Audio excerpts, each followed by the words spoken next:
Good morning, everyone, and welcome to a committee of the whole.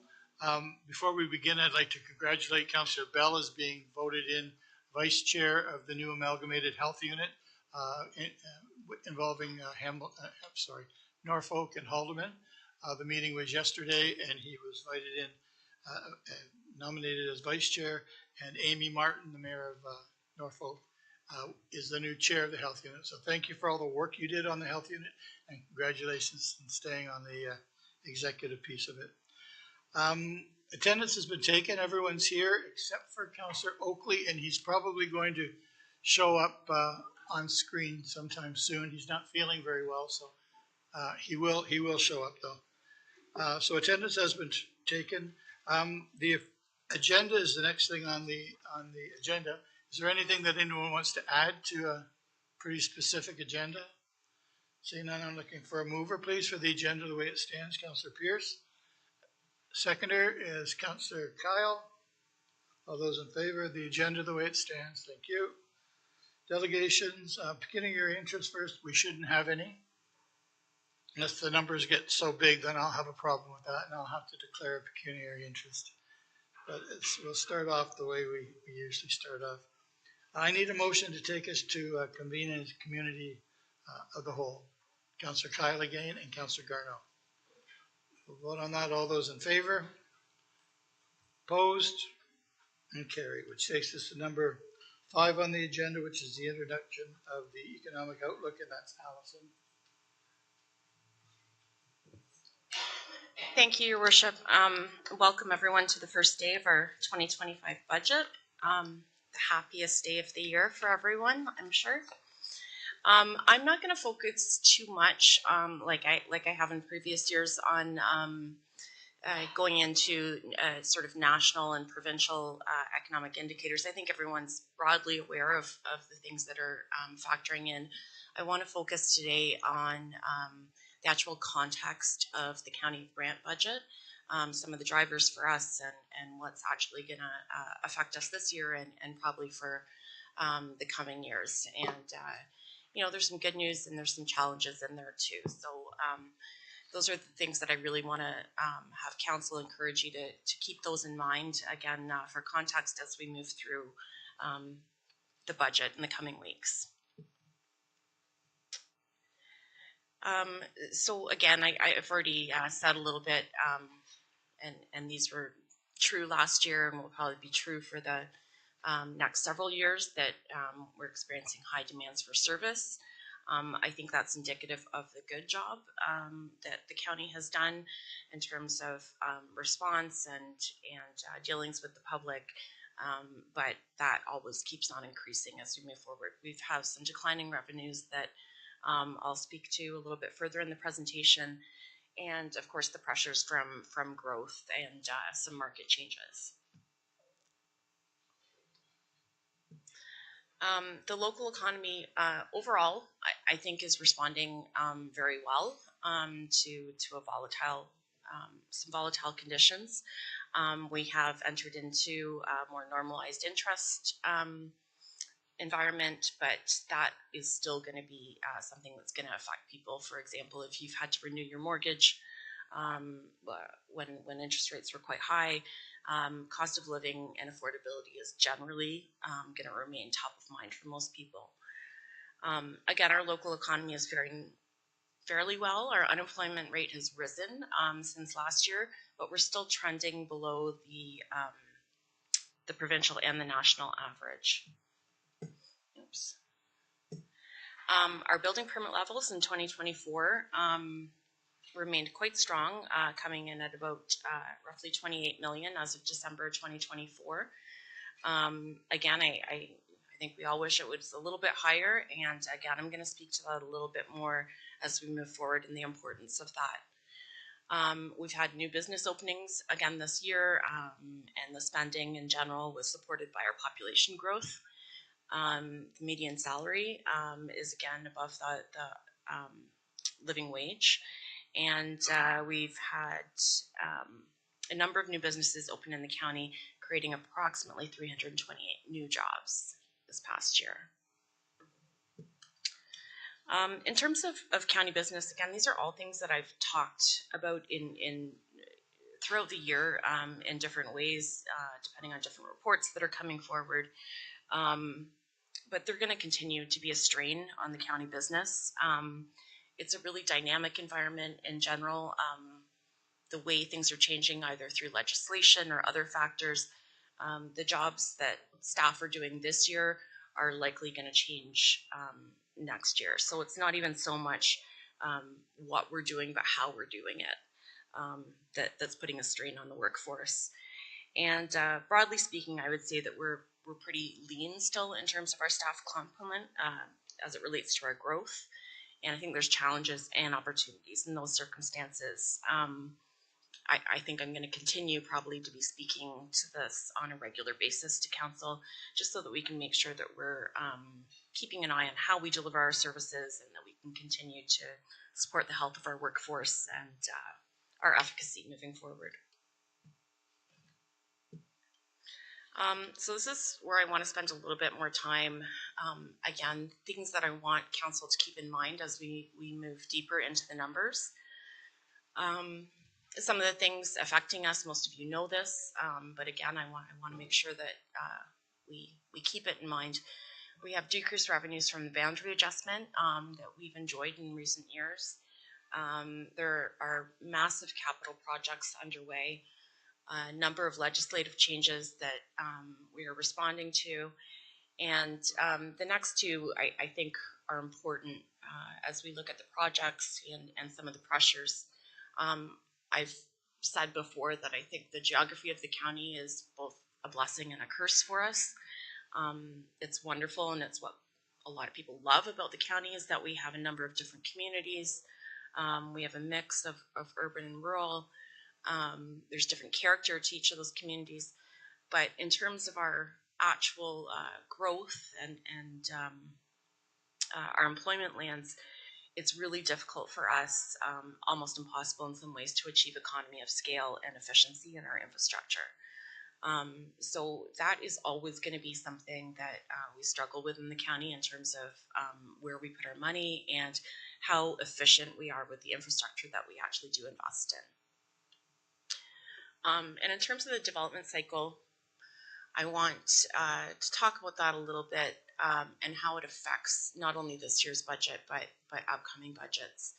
So I can't stress enough how important it is that we make sure that we get more employment on stream. It's what will stabilize our tax base and influence our broader regional economy. Right now, we are very capital heavy up front. So in other words, in order to get our employment lands on stream, we're investing heavily in the infrastructure that's required for that land. Again, it's very capital heavy up front, and that is affecting us. The good thing is a cycle. So once we get that infrastructure in place and we move into an absorption end of that cycle, that's where we're really going to start to see positive impacts on our tax base and our assessment. Oops, sorry, I skipped one there. So our current budget, staff have worked diligently to prepare this budget. As always, some difficult decisions are likely going to have to be made. We have already worked through some of those difficult decisions and are going to be providing options to council. And I'll just use one example. For the BSC addition, we've suggested the construction move into 2026 pending a possible grant application that's in. So in other words, if we were to be successful in getting that grant, we may come mid-year to council and say, you know, we have this money now, we want to move forward earlier in 2025. And I think that speaks to a sort of fundamental shift that we're going to be recommending, not all through this cycle, but throughout the year and how we approach some of these large projects from a policy perspective. So again, we'll be bringing more of that forward and we'll have some discussion throughout the budget cycle. At a core level, I'd suggest that the county needs to start prioritizing needs and wants in the immediate future. We've been a lot of things to a lot of people, and we've grown, and I think that's all very positive. But again, where we are in this cycle, we are going to have to start prioritizing some of the projects that we have in the pipeline. Because of all this work, and I thank staff for that, the starting point for 2025 is roughly 4% lower than where we started in 2024, which is great, I think. There's going to be some things that we're going to be obviously less flexible on because we've already done some of that upfront work, but again, we'll be presenting some of the options for council in terms of how to moderate that number or potentially increase it based on decisions you may have in front of you. Staff and council, though, throughout this year and in coming years are going to need to remain focused on and consistent, I should say, on our priorities, our strategic plan in light of some of these fiscal realities and the market. That concludes my presentation. I'm happy to answer any questions if there are any at this time. Otherwise, I'll turn it over to Heather Boyd. Does anyone have Councillor Bell? Yeah, thank you, Mr. Mayor. Through you to Alison. Alison, I was pleased to see you say, or hear you say, that we need to prioritise needs and wants. That was something I raised last year. Suggested we did it in a more formal structure. Didn't get support for that, but I'm glad that the message has gone through, and I hope that staff have gone about it in that way. But to the comment about starting point, yesterday some of us sat in a social services meeting, and we were confronted, I think, with some harsh realities that if we are to meet our obligation in terms of providing the number of homes that the two mayors agreed through their task force, it's likely that we have a need to find something like $22–23 million for affordable housing in the next few years. I assume that the start point does not include any of that at the moment. Through your worship, it doesn't. So I did watch that meeting, by the way, so I am aware of the conversation that happened.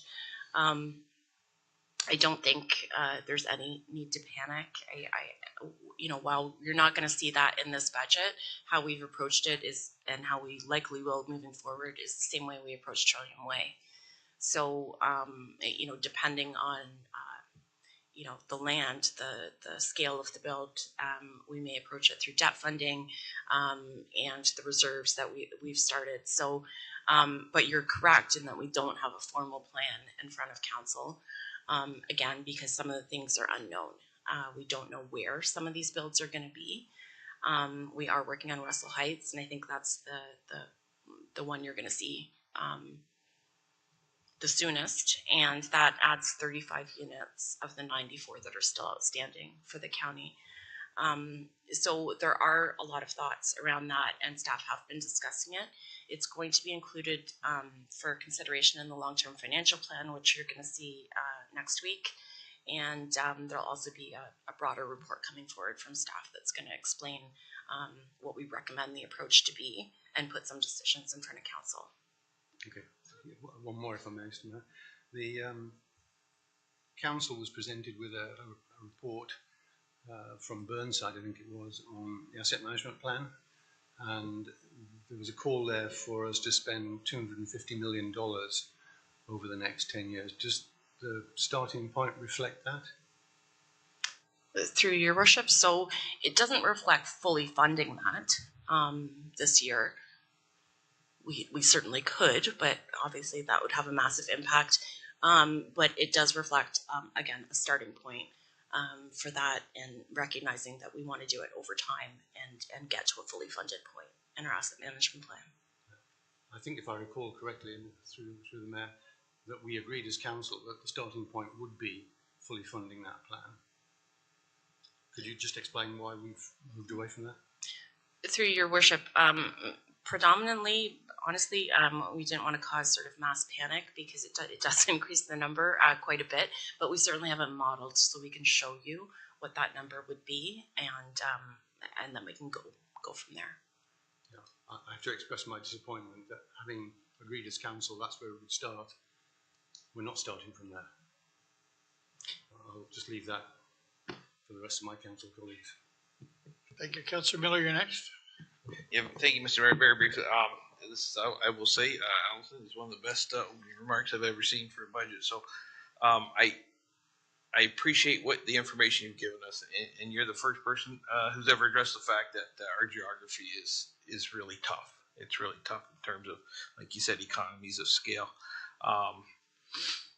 My concern is, you talked about unknowns. I think we have a few more unknowns coming up. We got a leader of the Conservative Party who's talking about, more houses, more growth, but without development charges. And I don't know how anything moves forward without development charges, because that would have to come back on the existing ratepayer. I don't know if all these wildfires in LA will drive up insurance and all that. So, just a quick, if through you, Mr. Mayor, is there anything you see on the horizon that might give us more problems? Through you, your worship, potentially. I mean, there's the idea of tariffs too, and I think it's made a lot of people nervous, particular companies. I think it's a bit of a waiting game, obviously, but I think a lot of investors and companies are nervous about timing. They're nervous about potential inflation going back up, what it might do to our supply chain. So yeah, there are a lot of unknowns, and I think that's going to be reflected probably in tenders that we get back. That unknown, and people are trying to sort of potentially get ahead of hedging their losses on what might happen. And just to go to your earlier remark too, most of while we've seen explosive growth, it's all been residential, and we know that doesn't pay for itself. So that has been another factor. I didn't speak much to it, but again, it really goes to why I'm stressing that we need to get our employment lands on stream, and really that be our focus moving forward. Councillor Pierce. Thank you, Mr. Mayor. Through you to Allison and the others. Yeah, thank you for this. Can I just ask that, and as I asked last year, as we start going through this in each of the tabs and stuff like that, can we just get an idea from everybody how many staff are in that particular portion? Just a heads up to everybody, so if they could just have that information ready for us, that would be perfect. Thank you. Any other questions for Allison? Seeing none, thank you. Thank you, and we'll go to number 6 on our agenda, which is a budget overview, and Heather Boyd's going to take us through that.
Sorry, thank you.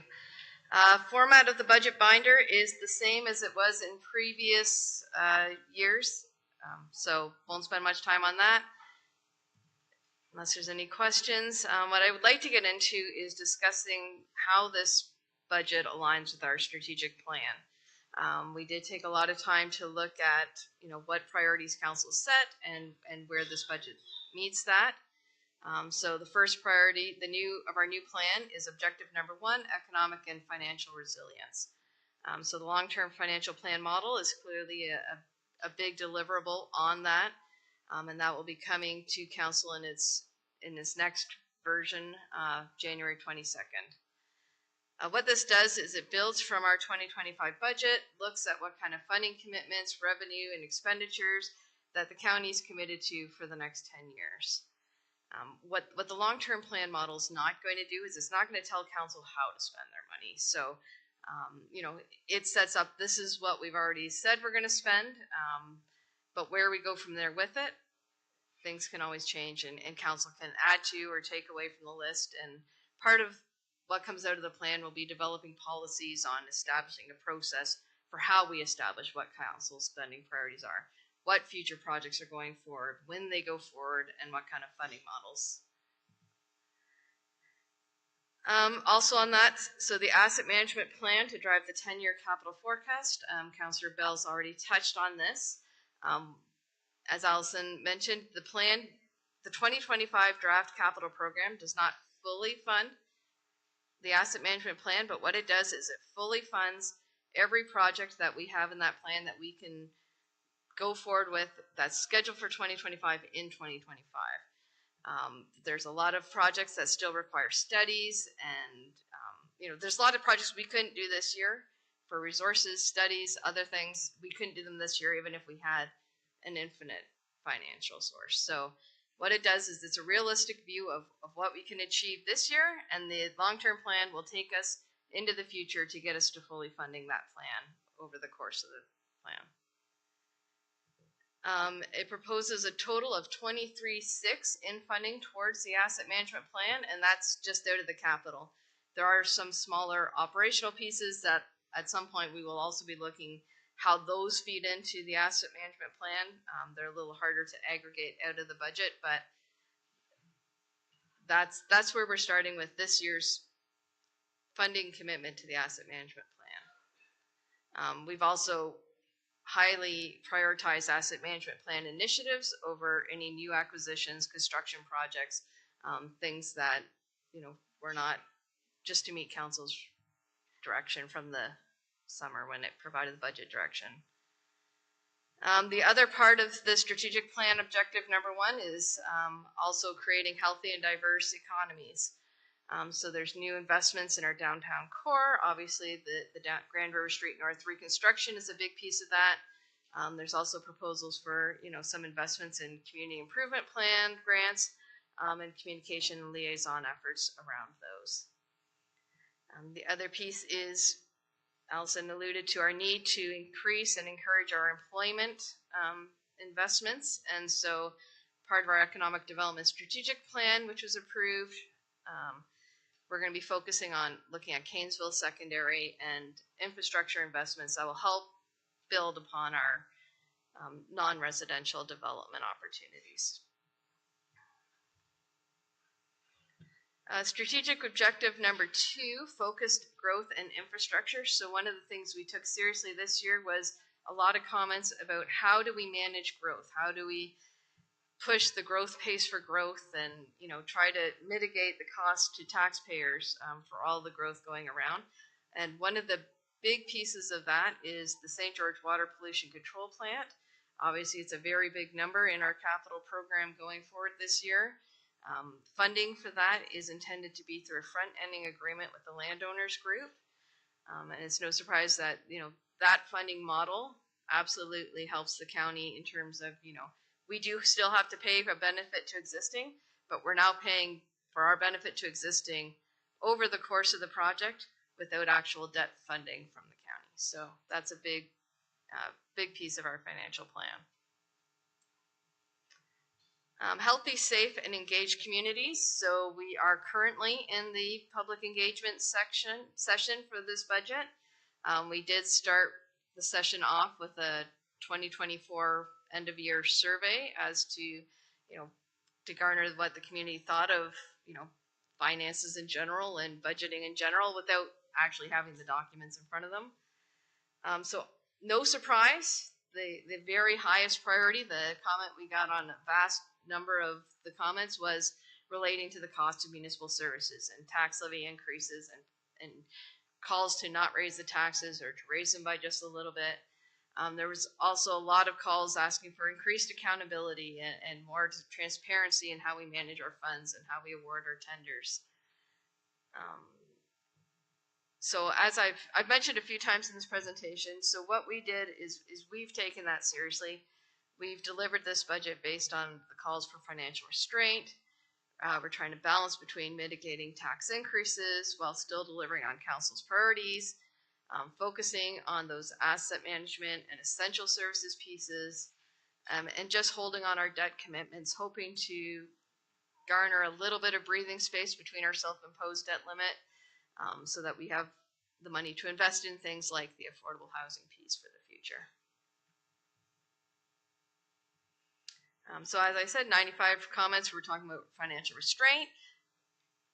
Offsetting that was also 205 comments requesting new and enhanced services. So that's always kind of the two sides of the coin you get, and every time you go to the public on these things is a lot of people don't want more taxes, but in the same comment will also be asking for some new services, new facilities.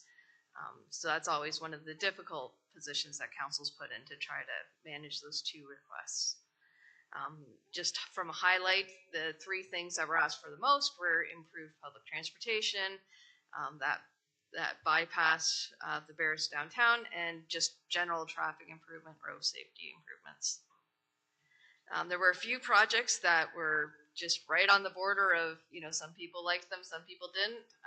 Burford servicing, the Paris downtown reconstruction, a lot of that was people concerned about what the disruption will be.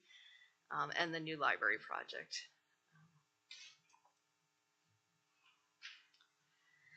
Objective number 4, stable and responsive governance. So as you know, we did take some major work in 2024 to come to a more stable workforce. We've successfully negotiated one of our contract negotiations. We're well into negotiations on the other. And we did the market compensation review to look at our overall compensation packages. There are a few number of new positions proposed in the decision packages. We did try to, make sure that we didn't send any that we didn't feel were absolutely necessary. Also recognizing that we can't continue to grow as a municipality in not only our size, but also what we provide and the complexity of how we provide those without some increases. Environmental sustainability and climate action plans. So those were approved late in 2024 as well. And I'm pleased to say that one of the highlights of this budget is that we do invest in some more environmental sustainability and climate action initiatives.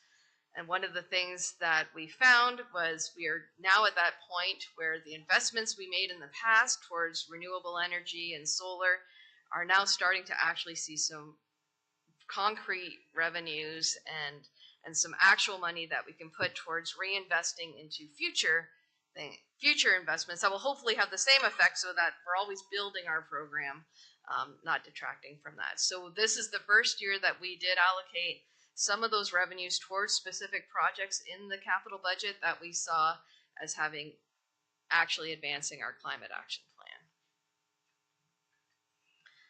The proposed draft operating budget is up here. It's in your binders for much easier reading than what I'm showing up here. And as you know, everybody will be going through their sections in more detail. Proposed budget drivers, I'll talk about a few of those. A lot of them are the same kind of things we've seen year over year. One thing I will point out is the OPP increase.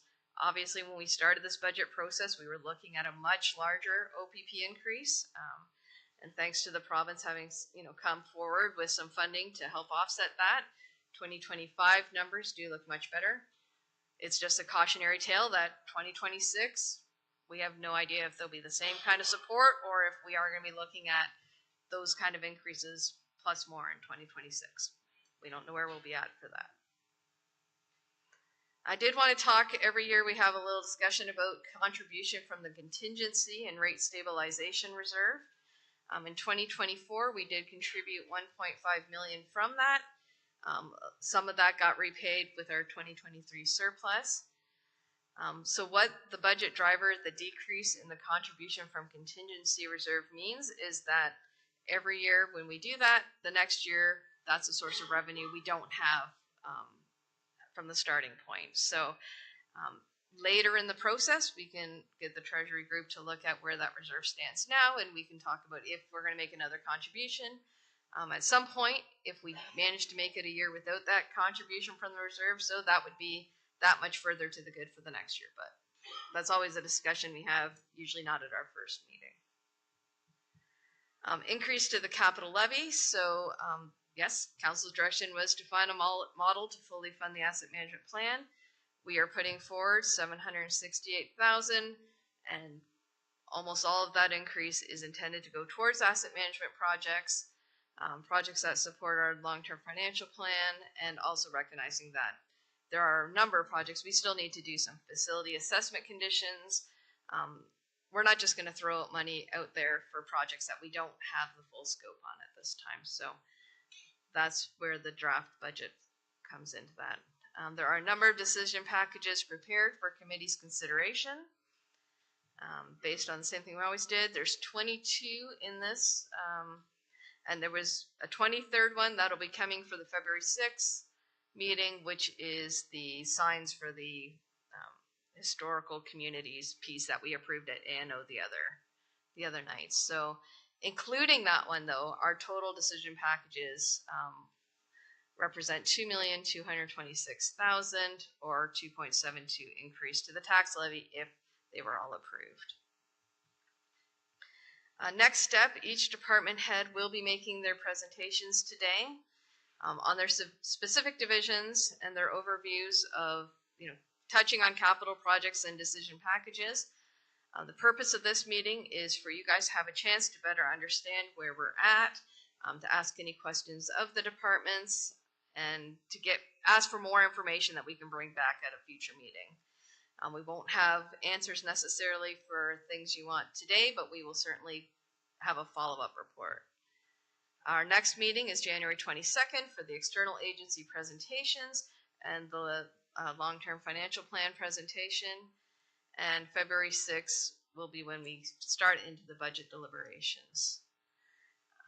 The only other thing I wanted to mention is that we did have a question regarding materials and supplies. So part of the information that was distributed this morning is an updated materials and supplies list. We have gone through and provided more detail on some of the big catch-all groupings of materials and supplies, try to explain where some of the big increases have come from. Haven't captured it all, have some thoughts on ways to better present that in the future, but certainly welcome to take back any other details that we're looking for. I'd like to thank the budget team who are here, Heather Mifflin, Heather Bailey, who's now our new manager of budgets and long-term financial planning. So this is now officially her world. Vanessa Graves, our manager of accounting, who has graciously continued helping out on a very intricate level in the budget, and to Dustin Van Eggen, who someday we will let him become the manager of taxation revenue and not tied into all our budget nonsense. But thank you. Are there any questions for Heather before she starts to walk us through the binder? No? Thank you, Heather. Thank you. And you might as well stay at the podium because you're on first. Yep. Which is 7.1, Mayor and Council.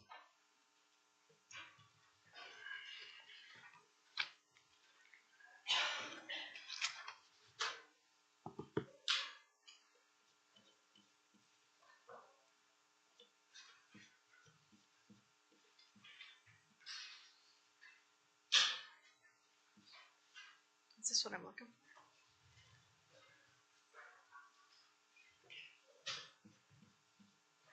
Yeah. I just gotta keep scrolling down. Okay.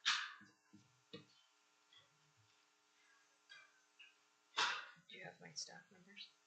Okay. Sorry, I'll get there eventually. There we are.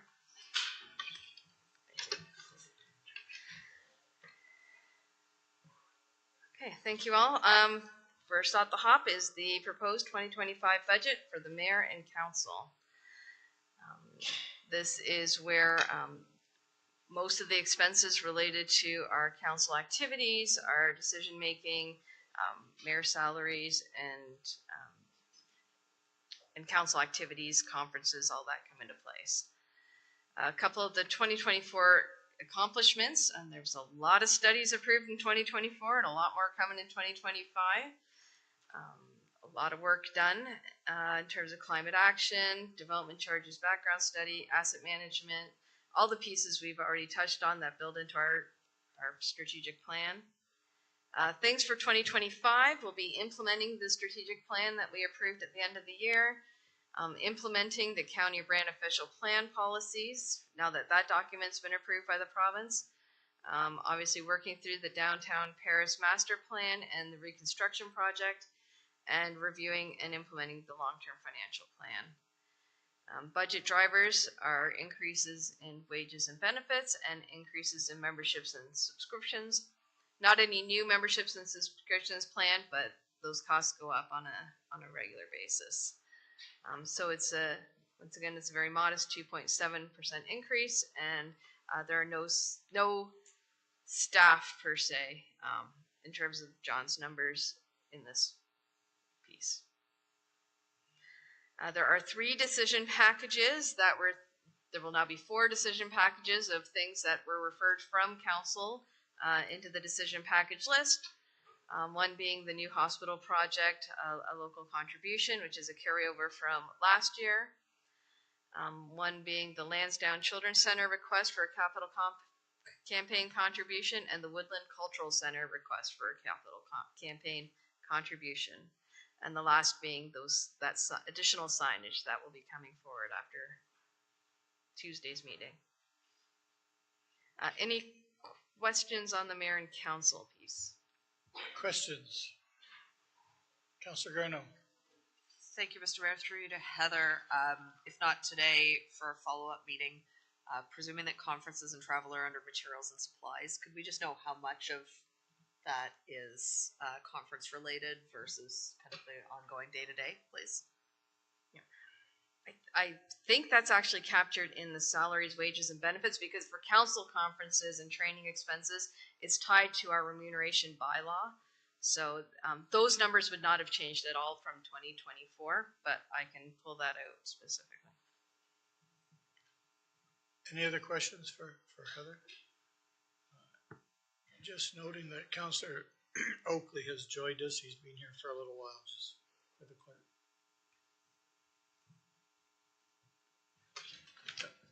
No other questions? Allison? Thank you, through your worship. So Office of the CAO, I'll just note, has 5 employees in total in the department. There's corporate strategy, who has 3, an executive administrator, and myself.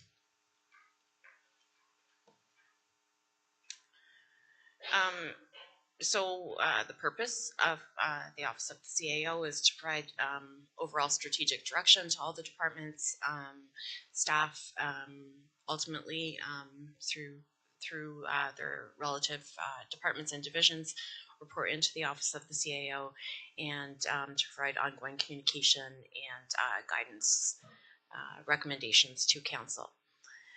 Some of the 2024 accomplishments, we did have the full implementation of the new organizational structure. It's gone very well, again, and I've talked about this many times, but it's something in the context of our growth and so many changes that we're probably going to continue to just monitor and make some maybe minor tweaks and recommendations to, just to make sure that we are keeping stabilized and provide the best service possible. We renewed, as Heather mentioned earlier, one collective agreement with PWU, and we have another one ongoing.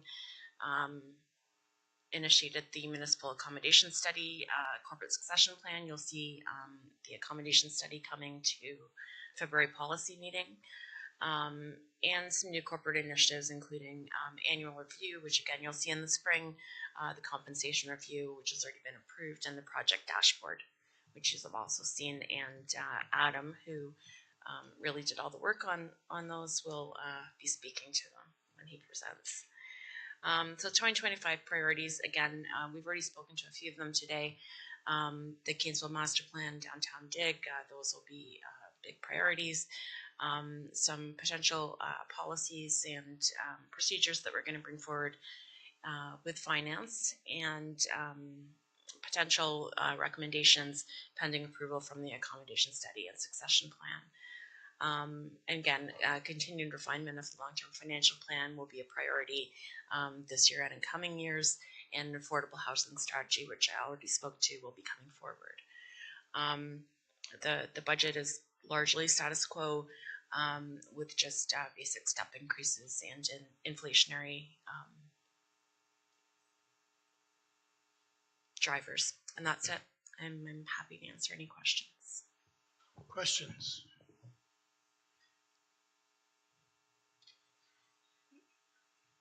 Seeing none, thank you. Heather?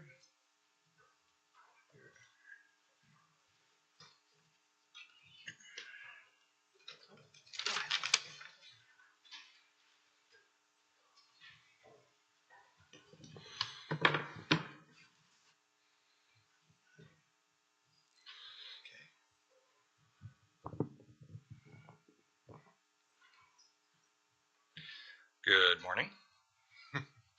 I'm pleased to be here today to present the budget for corporate strategy for 2025. Provide a minor overview. So obviously corporate strategy is responsible for broad-based strategic matters, many of which you've seen over the course of 2024. In 24, we oversaw the efforts to implement the Downtown Paris Master Plan, and we're now in a position where work has begun on Grand River Street North this morning, or earlier this week. Completed the update to the corporate strategic plan, completed the climate action plan, finalized the required measures to implement automated speed enforcement, which should be launching within the next month.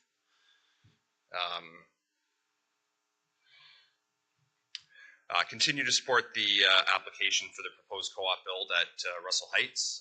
You'll probably be receiving some further information about that in the next month as well. The project manager, corporate strategy, undertook a significant review of corporate data sources and created an inventory.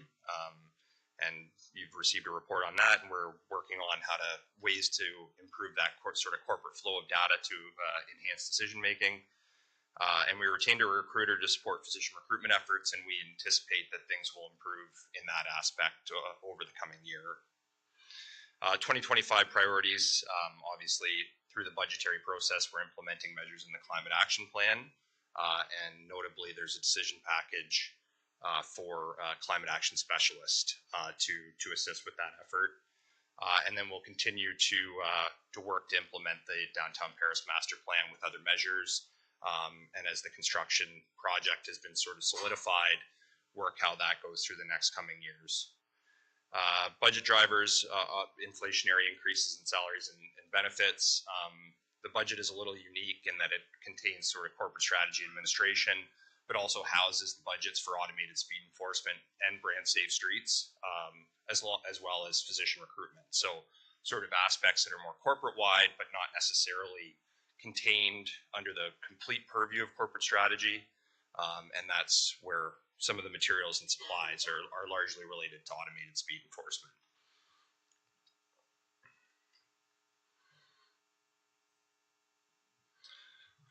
So as noted, it's very much sort of a jammed together budget when you add these extra sections. But as I said, basically the annualization of the project manager position that started in April is the biggest driver to salaries, wages, and benefits. In addition to the employees, the automated speed enforcement officers that will be undertaking that program. Aside from that, not noted in the presentation, as the CAO mentioned, we'll be looking towards enhancing our reporting and monitoring of the strategic plan, You'll probably be receiving a couple reports throughout 2025 on enhancements to monitoring and reporting on that. Looking to complete an annual review so that we can provide sort of a broad-based understanding of what the county completed in 2024, because sometimes we do sort of narrowly focus on the issues of the day and don't recognize the things that we do. And I think that's an important part of corporate strategy. Aside from that, that's pretty much my overview, and I'm happy to answer any questions. Questions for Adam? Councillor Howard, you're first. Excuse me. Thank you, Mr. Mayor. Through you to Adam. You're referencing the automatic speed enforcement, and while we don't know exactly what kind of revenues are going to come from that, this part of the budget takes the costs of implementing the automatic speed enforcement. Where do we end up seeing the revenue side of it show up? So in the through you, Mr. Mayor, through the fees, service charges, that a large percentage of that is the revenue, the raw revenue that will be derived from fines. And then the expenditures, again, these are kind of mixed up. Maybe a little more broken down budget would be helpful. So we made assumption that we would process anywhere between 30 to 35,000 tickets this year. We would see probably about a $220,000 net revenue from that. So that includes, so if you have sort of raw revenue and then you have a fee to our software service provider, there's an MTO charge that we have to provide for every ticket. The victim component is not included in that because ultimately it's a net in, net out. And then much of the expenditures will be the camera equipment itself, which we intend to purchase 3, which we budgeted for this year. Office equipment. So some of these are sort of one-time charges to establish the program. And then going forward, these are our best estimates on what we expect this year. It all depends on how many people speed ultimately. Right. And as we said, sorry, through the chair, as we said in previous meetings, the intention on this is not, the primary intention of this is not to make money, but since we're here today to talk about money coming in and money coming out, I just wanted to touch on the revenue side of that. Yeah, certainly. Just to follow up through you, Mr. Mayor. There's going to be net revenue that derives from that, and you'll see some policies coming forward on how to appropriate that net revenue, likely through enhanced traffic safety initiatives. And again, the intent is for the program to be self-sufficient and self-sustaining, and the revenue from each zone to create the opportunity to implement new zones. Councillor Chambers. Just, I'm trying to understand the outline here. Transfer to reserves, what is that and why is that?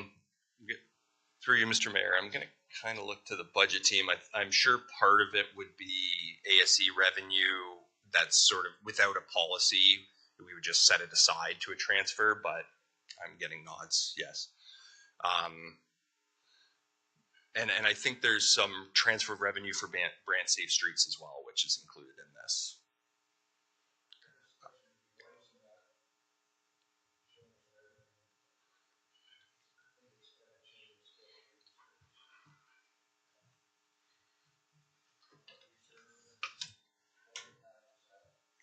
I think a big part of that is for the ASC program, we did incur a bunch of expenses in 2024 to buy cameras and to get things set up. So the revenues from ASC are supposed to fully fund its own program. So there are some money that's going to have to go back to fund those works we've already done.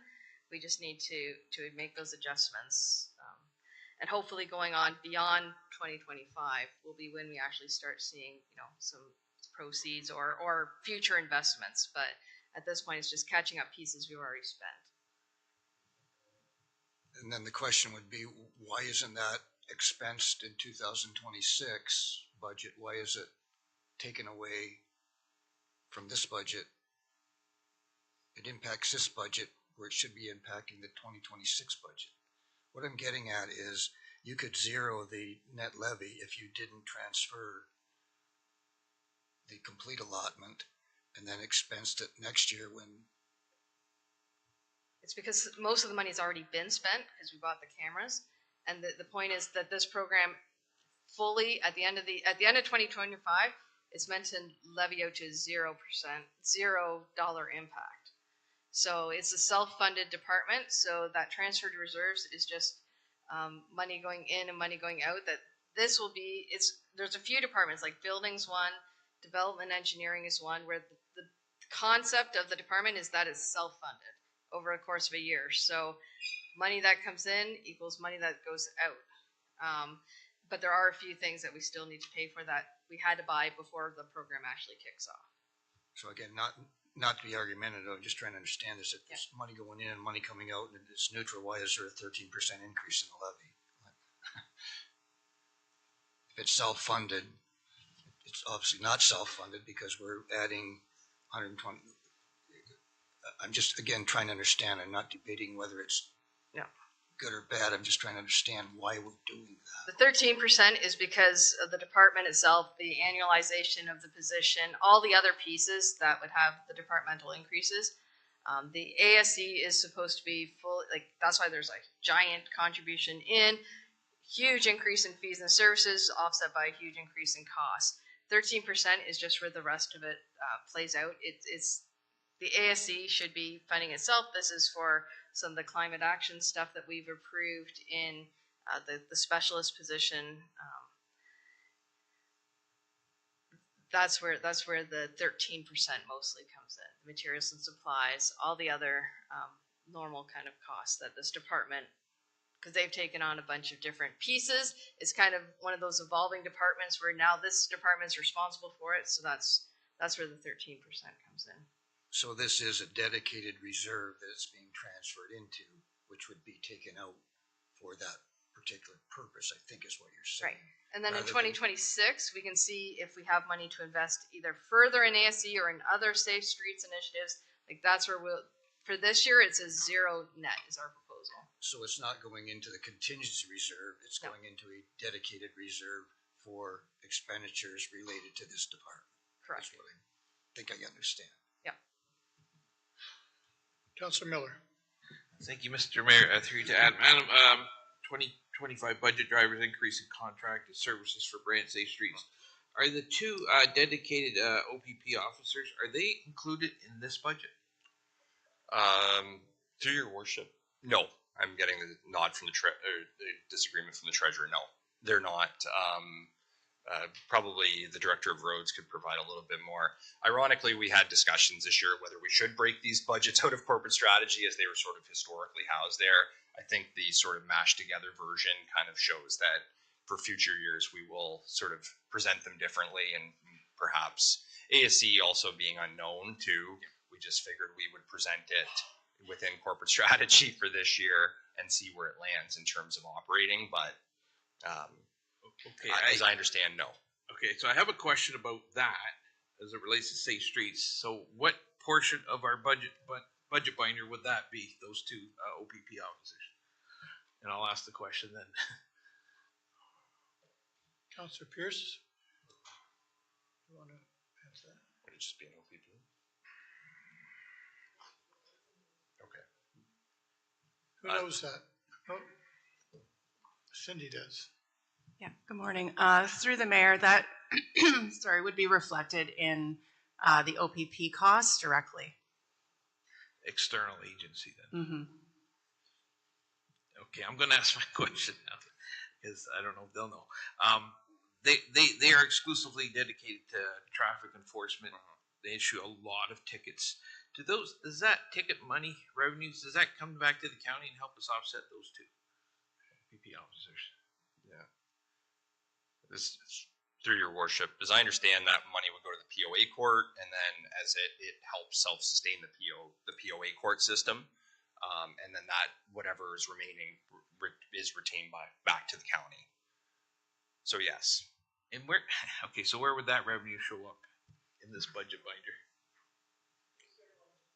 That would show up in external. Okay. Oh, good enough. Thank you. Thank you. Councilor Pierce. Thank you, Mr. Mayor. Through you, number of staff? My staff. So in the division, the administration, there's myself as the director, the development liaison, the project manager, corporate strategy, Haley. And then in the decision package, there's a proposed climate action specialist. So currently three. So currently 3 and 1 proposed. Thank you. Any further questions for Adam? Seeing none, thank you. Thank you. And we'll move on now to development services, and that's going to be Alicia. Isn't it? No? Oh, it's corporate service, sorry.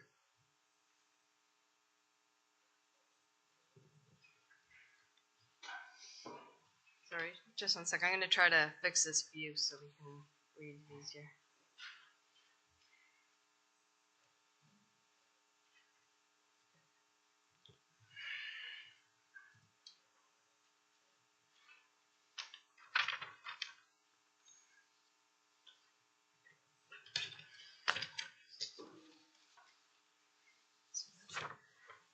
Thank you. So presenting the Corporate Services Draft 2025 budget. My divisions are Administration, Council Services, Records Management, Human Resources, Legal Services, Business and Technology Solutions, and Finance. So Corporate Services Administration, it's generally a team of one, I guess 1.5, since there is one shared position with operations. What does come out of my budget as well, though, is a transfer to another division. So the cost for the customer service group, so all our customer service team, that's done through an interdepartmental. So we all share part of the front desk people. 2024, so a number of background studies, same things we presented to council, negotiated lease for the paramedic services headquarters, working through our departmental changes over the course of the year, and looking at structures, long-term resources. Priorities for 2025, obviously the long-term financial plan, presenting that next week, and then next steps for that. So there's going to be a lot of work left to do on the plan. A lot of things going to fall out from that, but it's going to take up a good portion of this year's priorities. Part of that is also including affordable housing strategies and the new hospital. Budget drivers are largely just salaries and benefits. Don't have any real capital projects or anything like that, so it's pretty straightforward on where our costs come from. I don't know if you want me to stop at each one, or we just want to go through my group and stop me if you want to, but If there's questions between the divisions, they can ask. Okay. Is there any questions to this point? No. Just keep going then, Heather, that's great. okay, for council services, it is a team of 6. We just this week filled our last position that was approved last year, so we do now have a full staff complement for this. So obviously 2024, a lot of it was working through the advisory board and committees materials. We focused a lot on staff training, getting our new team up and running, and completed the ward boundary review and the voting methods discussion. For 2025, we will absolutely be bringing forward that voting software solution that council's been looking for. Now that we finally got the team on board, we're in the testing stage with the eScribe to try to make sure that when we do transition to that, it's seamless and it works the way that everybody hopes it does. Other things they're going to be doing, there was a bunch of recommendations for improvements to the advisory committees that we are keeping. So part of our plan for this year will be trying to make those improvements and getting ready for next year's municipal and school board elections. Budget drivers, we do have one position that's being annualized, and we have moved, we've just made some operational changes where the telephone and courier budgets, some of those things are going to be dealt with by the customer service group. They're going to be buying for the organization as a whole rather than everybody buying their own little pieces.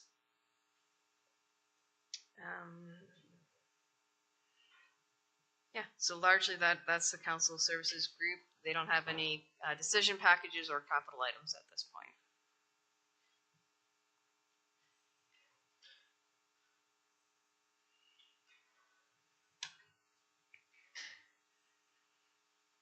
Okay. Seeing no questions, records management.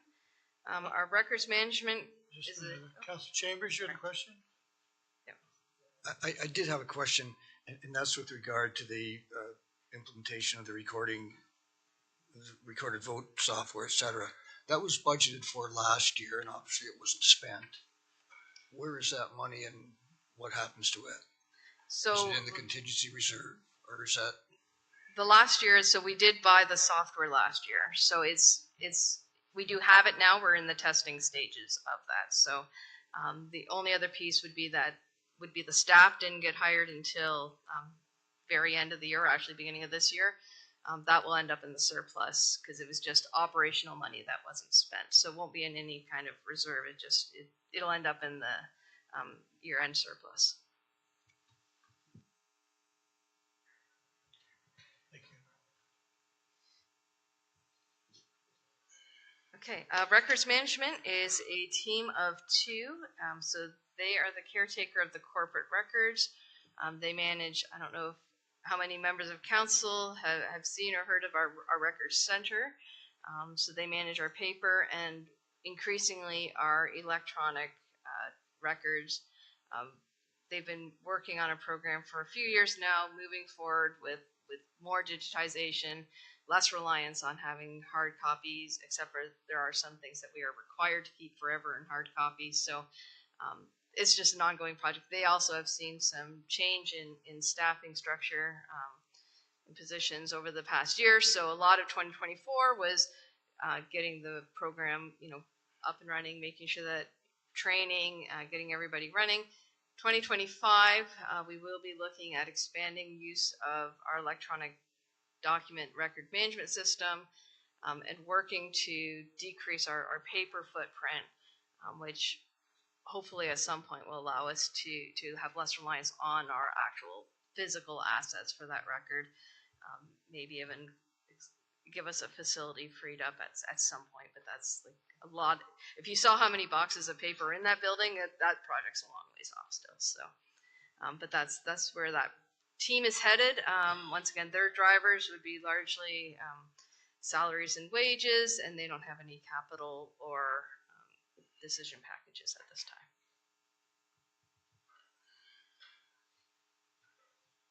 Questions, Councilor Miller? Just, you're looking at revenues, what do we charge for a freedom of information request? Is that a provincial amount or is that a municipal amount? And how many requests do we get a year? They're just doing their 2024 reporting on that, so I should have that. The amount set for charging for an FOI request is legislated, so it's not a discretionary fee. We can charge whatever we want. There is part of that fee though that we do have a little bit of discretion on, is that for major requests for information, we can charge fees for things like copying or staff time to research if it requires looking through a whole bunch of documents and stuff. So there are some, but the actual putting in an FOI request, I'm pretty sure it's $5 and it's a standard fee. Councilor House. Thank you, Mr. Mayor. Through you. This isn't necessarily specific to this tab, but since you're up there anyway, I'm putting myself in the shoes of any member of the public looking through this budget. And, every category has salaries, wages, and benefits, and depending on the division, there's changes in the number of people involved, and we're going through a compensation review. So sometimes you see 4.8% increase in salaries, wages, and benefits, and sometimes you see 12 or 13, or it's all over the place, and some of that reflects changes in the number of people involved. But specifically, if someone asks us the benefits for the county, for the employees of the county, do we have a figure on what benefits, the percentage increase in the cost of benefits from last year to this year? we can get I don't have it on hand at the moment, but yeah, we do know how much we've allocated for benefit increases. We can, now benefits being like our actual health benefits. Yeah, we can pull that out easily. Okay. I think that would be for our handy future. for some of the conversations that come up in the streets. Thanks. Allison? Through your worship, I would just add to, and I think we've had some discussion about how we present this moving forward, because I think sometimes we create a sort of red herring in how it's presented in terms of percentages. So, depending on the size of the sort of base, those percentages can be a bit misleading. So, for example, a $10,000 increase might, it's not a big dollar increase, but if the base is small, it presents as a large percentage increase. So it will depend on how many staff are in the department, that sort of thing. But again, like the bigger percentages are often seen on specific line items. I mean, on smaller base budgets. So again, we'll try to provide, I think, better context in future budgets, because sometimes, like I said, I think it sort of presents as a red herring when it's not actually a substantive increase. Any other questions before we move on? Okay. Thank you, through the mayor. Human resources. Our human resources is a team of 8 currently, and that includes 2 positions. Well, 1 position that was approved in 2024. So 2024, those who get copied on our postings will know that we had an incredible amount of postings this year. We did have, so they've been doing a lot of recruitment, the market review, working through the collective agreements. I would say that for this group, it's not just about the numbers of people we recruit or offboard or onboarding. It's the complexity in this group. Like, it's human resources is a much more complex world. Every step they take is scrutinized and subject to being looked at, and it's a difficult department, but they do it with grace, and they're always lovely and cheery if you ever get a chance to talk to the HR folks, hopefully on a good context. So their budget is presented. The increase in this budget is largely, it's a big part of salaries and wages. Is in terms of numbers, their budget is largely driven by salaries and wages. Part of that being that we did approve 1 position in 2024 that just is fully reflected in this budget. There was no part of that piece that was in last year's budget. And once again, they have no decision packages or capital projects at this point. Any questions regarding HR? Councillor Bell? Thank you, Mr. Mayor. Through you to Heather. Heather, the 2024 accomplishment of supporting 100+ recruitments, what does that say about our turnover as an organisation? I think we reported on that when we presented the market review. I mean, our turnover, obviously the more people you have, the more people you're having turnover, right? So we are seeing a fair number. It's always going to go up because we're a much bigger workforce than we were 5 years ago. So there's always going to be more turnover. We did approve a number of positions last year, and a lot of those, if we promoted from within, so that was a recruitment. Then we had to replace the person we promoted from within, so that's a recruitment. Then that, so there's sometimes the domino effects, which lead to a high number of recruitments as well. So I think we reported during our market review that we are seeing some increases in turnover, but that, it's not that it's out of control at this point. And I think, as I've mentioned, we have taken measures to try to stabilize the workforce, but we're always going to see recruitments, and we're probably always going to see increasing recruitments because we're just a bigger organization than we ever were. Okay, I can't remember what the turnover number was. I would appreciate if you could let us have it. Yep. Thank you. Any other questions? Seeing none, we'll just keep moving. Okay. Legal services. So our legal team is a team of 5, and that is led by Rochelle Welchman, who comes to present to council on a regular basis. 2024 accomplishments. So they've been working hard at creating a standardized approach to how we deal with development templates, subdivision agreements. Developing these templates is critically important to us having a strong position to say, this is how we treat everybody, and we're doing it the same. There were a number of major projects that they were involved in, including the transfer of the community health hub. And they've been working hard on the provincial fences and gearing up. This year, there's going to be a number of OLT cases. As you know, development charges are being appealed. We have some other fee appeals, and so there's few actual development applications that are going to be headed to the OLT this year. So that's going to be a big focus of theirs for 2025. Their budget drivers are pretty straightforward. They're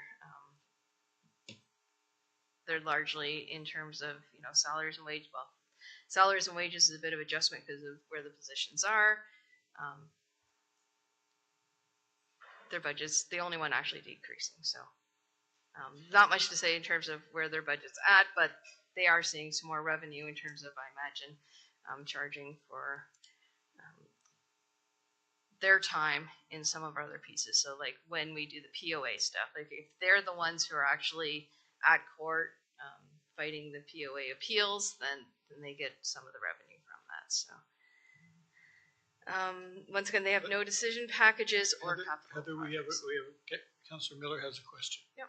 Well, I was going to wait till she's done. But thank you. Okay, so question then. When a planning application goes to the OLT and we're given some crazy number that we have to spend to fight it, is this where it shows up? No. So what we've done with the OLT stuff, this covers our legal team at the OLT. So they're at costs. the OLT. Yeah. Okay. So if it's just we're just sending our legal team to the OLT, then and that's that covered in here. When we hire experts or external lawyers or that, we don't budget for those per se. We consider those because we don't want to encourage that we have so much money to spend on experts. But we fund those, and those end up at the end of the year reported in the surplus. We've never gone to any extreme numbers on those. It's hard to say. Some years it'd be very difficult to budget. Some years we need $200,000 in external experts, and then some years you'd be like no dollars in external experts. So we've always just let it just ride to the bottom line, and we've never had a year where those numbers were exorbitant. So we have never just picked a budget number because it wouldn't be a true budget number. It'd just be a random guess as to what might come up that year for legal costs. I don't know, it would be random. I think we could make a fairly educated guesstimate, but have you guys ever talked about maybe having a reserve set up? We'll put in X number of dollars a year, and if we need to borrow from it or take from it, we do. And yeah, we've talked about that. The numbers a few years ago that the lawyers were recommending was way more than we'd ever consider spending. So that's why we've never come to the point where we need to spend that much. And 100%, we would want council to be very cognizant and deliberate if we're spending any money on these appeals. And if we are, we will have, and if we need to budget in it the next year to offset the cost, we'll fund it the next year. But we've talked about it. We've never gone that route. Once again, are we just putting money in a reserve for the sake of putting money in a reserve at this point? okay, thank you. Councilor Chambers. Thank you.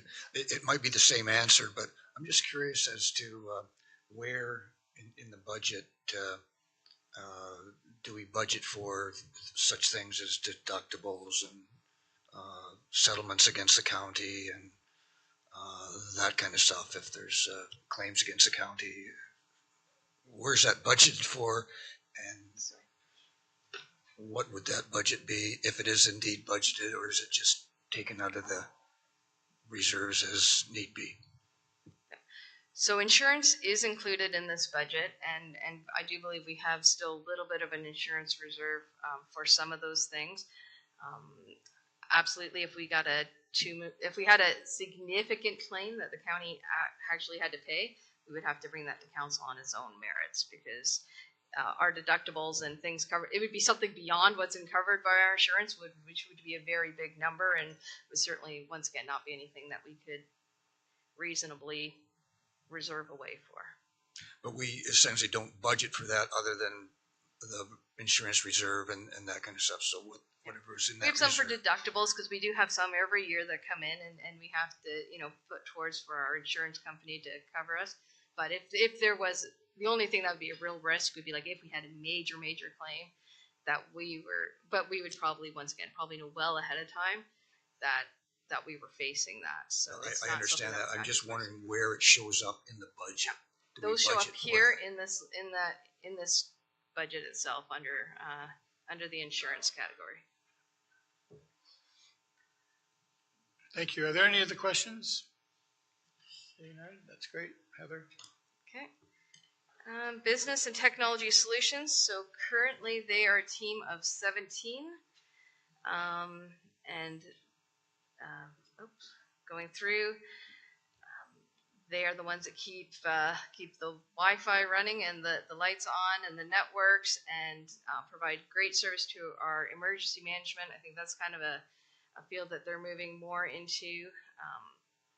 They're working a lot on open data sources and starting to move towards authentication, making sure that our systems are safe, and working. Security is always a very top of mind for them. So we now have them going through every time we purchase any kind of software or anything that speaks to the outside computing world. We try to make sure that we mitigate every possible gap, recognizing that you can't mitigate everything, but they work very diligently, and that's one of their big pieces, to make sure that they're involved in all these projects. That technology, we're completely reliant on it, is always at the forefront of these projects. So their budget is largely driven by salaries and wages. They're seeing a bit of an insurance hit this year. I do expect part of that is because we do have their equipment. They have a lot more equipment and is vulnerable to insurance claims. Materials and supplies, just technology equipment always seems to get more expensive, and just making sure as we grow, we also have the capacity to support all our networks. And they don't have any decision packages. They do have a few capital items, just their usual hardware, capital refresh. So the entire organization's computer refreshes go through their capital hardware, and network equipment, things like that for some projects. There's no new big project being proposed by them. They do have one decision package this year. It's probably at the very end of my stuff here. Systems architect. So that's just basically recognizing that in order to keep all the networks running, working with the other providers, there's a project this year looking at shoring up our internal internet to more of our facilities. Things like that are some of their big projects that they need this is going to be a network kind of person, like someone who's actually putting cables in the ground and working on front end protection and things like that for this job. So that's their one ask this year. Questions? No. Thank you. Okay, leading to finance. Our finance team is a team of 24. In 2024, once again, a whole bunch of studies that they've been working through. There's been some legislative changes to how we report, which has impacted the entire organization, trying to roll all that out. Procurement, they talk about, we've touched on the procurement education session and all the pieces that we need to start building into that. For 2025, their priorities, once again, long-term financial plan, moving that forward, getting that implemented. finalizing the development charges appeals, getting those resolved, and the water wastewater rate study is a big piece coming into 2025. We do have we are on notice that some of our major finance system software will be obsolete in a few years. So once we get through a few of these last studies, we'll be focusing a lot of attention on how we replace that, because that is, of all the software, that's a very important and critical piece of software for the municipality. So that's going to take a few years to get that project under our belts. Budget drivers, same thing, salaries, annualization of the positions that we approved last year, and just regular inflationary increases. I don't know in terms of capital, but in terms of decision packages, we are putting forward for a purchasing clerk. I think one thing we found when we did do the procurement the background for the procurement education session was that it's all relying on one pinpoint in our organization, that Laurelyn, as we increase tenders and as council's asking us to do more work in making sure that the proposals go out, and in performance management and all these pieces, that purchasing is just one area we've kind of recognized for a few years now, but it's one of the areas that largely needs an influx of resources. So that's what we're putting forward for that. Here's my capital. And then asset management plan. So as we move forward, we've got the asset management plan, but it's a giant complex document. And so part of the software is going to be how do we maintain it? How do we feed new projects into it? Determine what projects need to be done which year to do that actual budgeting out. Another piece of that is we do also need to do some further studies. So it's a big, we do have software, but this is just actually going to round out our whole plan. Community benefit charge study. So that's something that we've been asked to look at. It kind of follows along after the development charges. We're not sure where that study is going to take us. We're not sure if it's going to recommend that we implement this charge or we don't, but it's testing the waters to see if this is going to be an actual financial benefit for the municipality to move forward on that.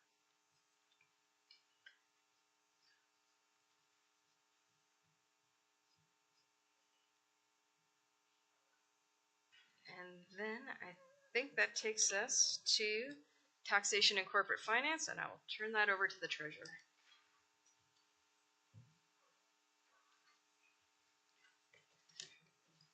Good morning. This is quite a few number of items in this section were our budget drivers and have been mentioned before. It is a little bit of a mixed section, so I'll just try to go line by line through here a bit. So the federal provincial grants, that's the Ontario Municipal Partnership Fund. It's an operational grant from the province and they did increase the overall pot, so the county's share of the increase is $226,400. The fees and services, that relates to the microfit revenue generation. Under other revenues, this is where the boundary compensation is, and it reflects the annual decrease. And also in here is the penalty and interest from the AR invoices, taxes, and investments. New to this area is the repayment of the county's loan to BME for the health hub of $102,000. Under other revenues, this is where our supplementaries are of $2.1 million. That's an increase of $175,000, as well as the PILs are in that area. Contribution from reserves. This is where the $1.5 million from the contingency stabilization reserve that was approved by council in 2024 is, and it was removed from the 2025 budget, and council will determine if they choose to add anything. No surplus carry forward is included in this budget, and it would be recommended when that surplus report comes forward to just transfer it into the contingency rate stabilization reserve. Also in that contribution from reserves is the from the DC reserves to cover the debt, DC related debt that's showing in the expenditure portion. As we move down, the materials and supplies, insurance and contracted services, those all relate to the microfits. Under rent and expenses, this is where the tax write-offs are and the charity rebates. External transfers, this is where the community and major grants are. So there is a $35,000 increase to the community grants and a reduction of $50,000 for this, where the Stedman grant has been removed at this time as it's not requested yet. Principal and interest, there is a reduction there because we have a debenture, a 15-year debenture that is ending in 2010, and we only have one payment in 2025 that was issued in 2010, and we have one payment left in 2025. We will be issuing new debt in 2025, but it won't be till the second half, so we won't be making any payments. That'll be reflected in 2026. The transfer to capital, this relates to the microfit revenues that we're transferring to capital to apply to those climate change, green, and energy related capital projects. And then the capital levy, as noted before, this is just the increase the capital levy to fund the projects, $768,351. Questions?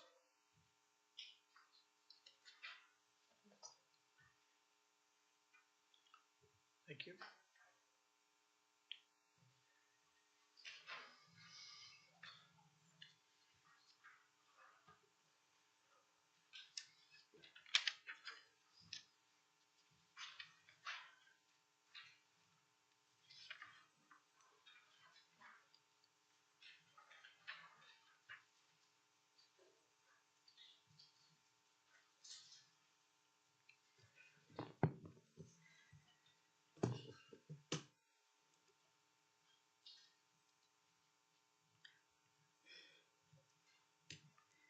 Thank you. Through Mayor Bailey to committee, today I will be presenting the proposed 2025 budget for the Development Services Department, which can be found page 5.1 of your binder. So the divisions that I will be covering today include Development Services Administration, Planning, Development Engineering, and Building. So first up is the Development Services Administration. So this unit is the unit which provides general direction, management, and oversight to the planning unit, development engineering, and building, and also oversees development within the County of Brant. This unit is comprised of the general manager, which is myself, and an administrative assistant. The administrative assistant position is currently vacant due to an internal promotion, so we are currently recruiting for that, so we do anticipate some gapping in the 2025 budget. 2024 saw numerous accomplishments for this unit, including the approval of the County of Brant official plan, realigning the development planning and policy planning divisions, and overseeing the city view rollout within the building department. Priorities for 2025 include moving forward with the official plan implementation, potentially undergoing a development fee review. We are anticipating that as part of the strategic plan. However, due to some ongoing litigation, we're just waiting to see where that rolls out before we move forward with that. Finalizing the development and engineering standards, which haven't been updated since 2018. Overseeing a comprehensive zoning bylaw update, and steering our first secondary planning process, which is the Cainsville process. The drivers for this budget are mostly external. The drivers for this budget, as you can see, are mostly external. What you will see with regards to the development services budget is there is a substantial amount of revenue which offsets a lot of the expenditures. So within this business unit, the revenue is coming from the building reserve. So you'll see that across the top. Expenditures are mostly down for 2025, and this is mainly as a result of the onboarding of a new GM mid-cycle, some gapping, and then just an overall review of the material and supplies budget. The one increase you will see, Heather mentioned it briefly with her presentation, is those interfunctional charges. So those are the charges which are internally allocated to fund this customer service team. So that would be our portion of that. So overall increase projected of 1.5%, or a impact to the levy of $3,860, or an increase, I should say, to the levy. There are no decision packages or capital projects associated with this business unit, so I'd be happy to answer any questions. Questions for Alicia? Councillor Coleman. Not a question, Mr. Mayor, but it's a comment, and it's not even towards Alicia. Is there any way that we could put on that up on the screen, and on our screen in front of us, a bigger size? Because I cannot read anything, and anybody that doesn't have any budget binders or with them, if they can all read those figures up there on that screen, they're doing really good. And I just had my eyes tested a week ago, so they're good. So I like looking up better than I do looking down. And I just wonder, that's better, bigger yet. Okay. But I can't read the figures.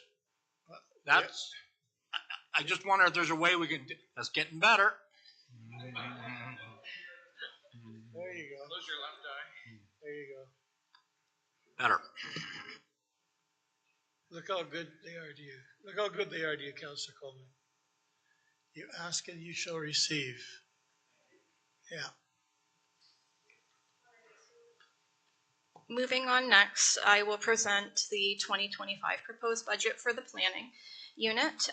So the planning unit underwent substantial change in 2024.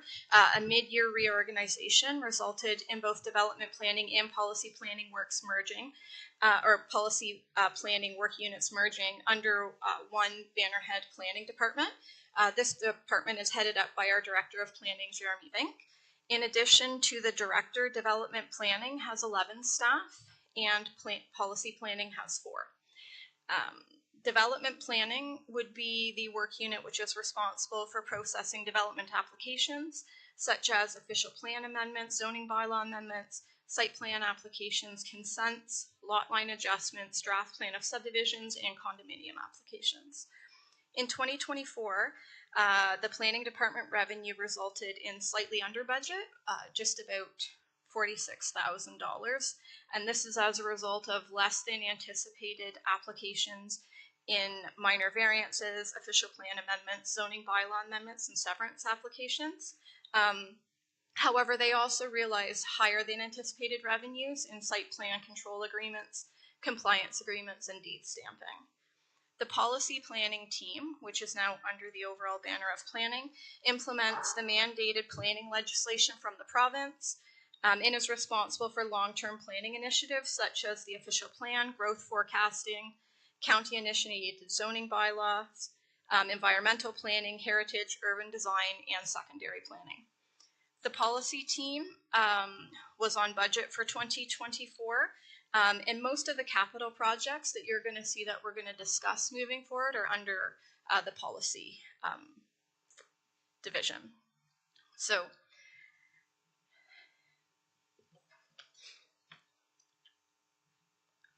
sorry.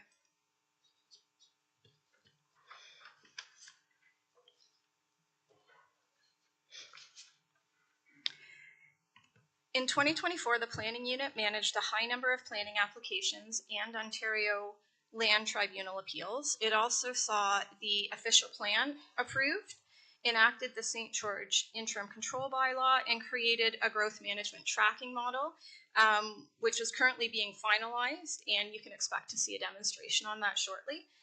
Looking forward to 2025, staff have numerous projects coming forward, including the implementation of the official plan, and the creation of a new community permitting system. Part of that process will include a new comprehensive zoning bylaw and the creation of urban design guidelines. Staff will also be focusing on secondary planning in the Cairnsville area, which will be the first secondary planning exercise carried out by the policy team. Terms of reference have currently been created for this project, and the tender closes at the end of this month. Expected budget drivers for 2025 include an anticipated decrease in revenues, increase in software and support licenses, and an increase in salary and benefits. So for 2025, the planning unit is projecting a 31% budgetary increase with a net levy impact of $285,032. This increase is almost wholly attributed to an anticipated reduction in fees and an increase in the salary, wages, and benefits. For 2025, it's projected that official plan and zoning bylaw amendments, site plan control applications will be on par with what was received for last year. So this is up here in the fees and charges, which we're talking about. We're anticipating that there will be a slight increase in the number of lot control applications, compliance inquiries, minor variances, and other applications. And despite legislation which was passed, which removes the requirements for pre-consultations, it's expected that pre-consultation fee revenue will increase. The reduction in fees, which is one of the main drivers of the increase in this budget unit, you'll see the reduction of $98,520 here, is almost entirely due to a reduction in subdivision and condo applications which are anticipated to come in. So there were 4 in 2024. We're anticipating 2 in 2025, which results in a reduction in revenue of just over $36,000. And also severance applications. So the severance application budget was almost $200,000 last year in terms of revenue. So we were anticipating $199,000 in revenue. This year we're anticipating about $100,000 in revenue. So there's a reduction of $89,200. This is based on a review of the actuals in terms of what the actual fees that we've, fee payments that we've seen. In 2023, there were 34 applications. In 2024, there were 28 applications. So the ongoing reduction of these applications leaves staff to believe that there's a fatigue with this particular type of application, which will result in lower revenue in 2025. So staff have reviewed the projections in light of the perceived departmental deficit that this will create, and we're confident in the accuracy of our submissions. Currently, the way that the fees and the revenues are created in the budget is based on what we reasonably anticipate to receive. So what we actually think will be brought in terms of revenue.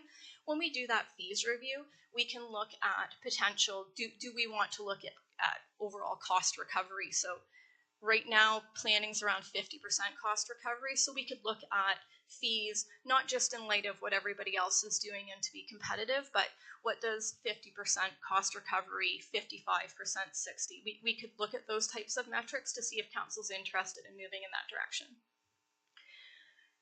With regards, I should also mention the other revenues fees that you see here is a transfer for the building, from the building reserve. With regards to expenditures, the largest budget driver is the salaries, wages, and benefit budget, which you'll see has a 12.3% increase, or an increased cost to the levy of $225,713. This increase is as a result of 2 factors. So council created the approval of a manager of development planning position in July. So a portion of this increase is the annualized wage difference between the new manager position and the planner position, which it replaced. So approximately $40,000 in 2024 budget. So that $40,000 annualized to 2025. Also, during the 2024 budget process, the wages and benefits for an approved planner position were removed from the budget to reduce the 2024 departmental budget increase. I'm happy to report that we're almost fully staffed in the planning department, and the wages need to be reinserted into the operating budget for 2025 to fund approved positions. The only current vacancy within the planning division is the supervisor of development planning, and staff are just taking a few months to review that in light of the creation of the manager of development planning, and we just want to take a few minutes or a few months to determine whether or not that still fits. with the view of the department or whether or not we might want to move forward with some changes. So the remainder of that 12.3% increase is 2025 annualization and cost of living increase. Council will also note there's a slight increase to materials and supplies budget, 4,532. This is as a result of the cost to administer the operational cost to administer the growth model. There's no decision packages being submitted for this unit.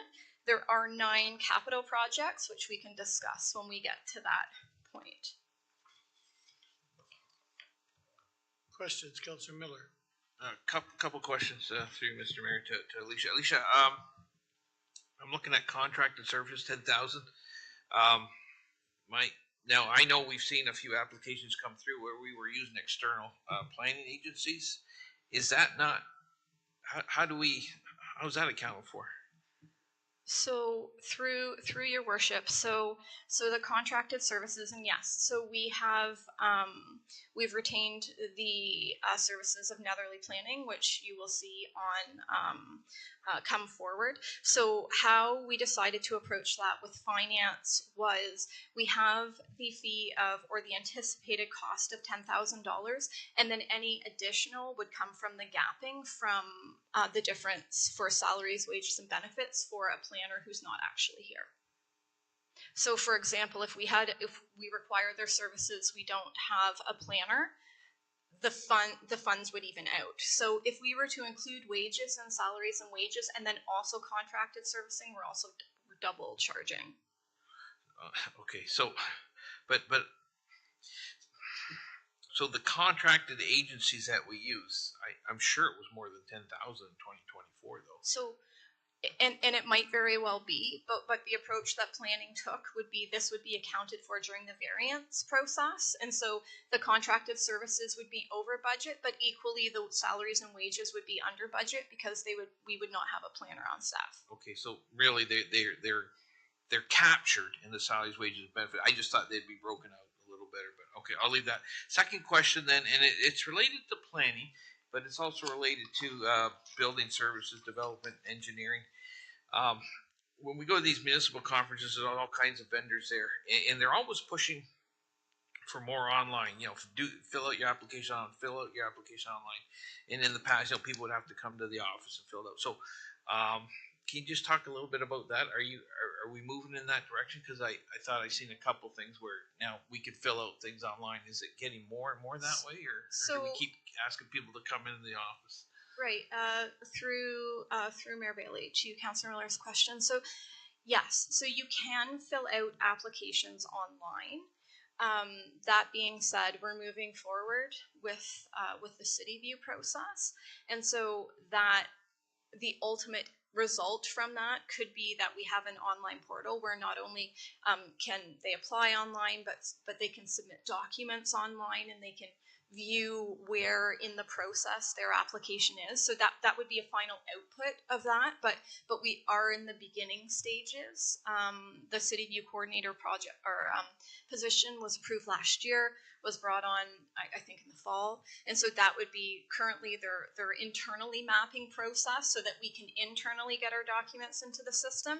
But eventually what we'd like to look at is a fronting portal. So not only can you submit, but you can submit your documents and you can see where in the process your application is.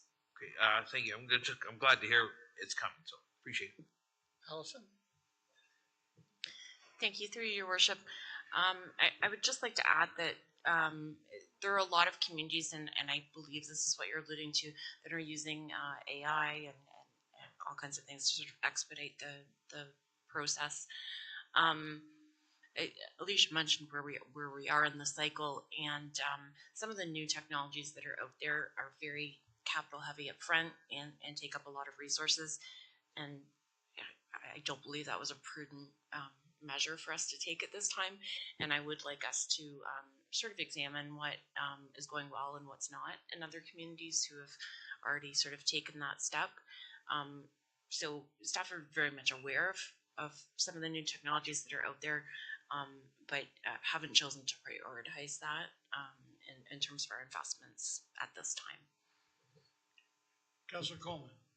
Thank you, Mr. Mayor. And following up on what Councilor Miller has said about the contracted services, I would like to see that broken down to what we did spend in 2024 for outside planners that would come in, because it's, to me, it's pretty vague, because planning is one of the most critical things of this municipality. And you get the complaints all the time of why is this taking so darn long? And well, we have to hire out people because we're not quite staffed to do it. So it would be nice to know exactly what we're spending. Thank you. Any other questions for Alicia? Thank you. Okay, so next I'm going to be presenting the 2025 draft development engineering budget. So the development engineering unit is responsible for the engineering review of planning applications and agreements with respect to civil infrastructure. It's also responsible for the administration of the site alteration bylaw and conducts lot grading reviews on all new developments and buildings. This unit is led by the Director of Development Engineering, Don Cunningham, and has two subunits. So Development Engineering, which has 5 staff, and Field Services, which has 4 staff.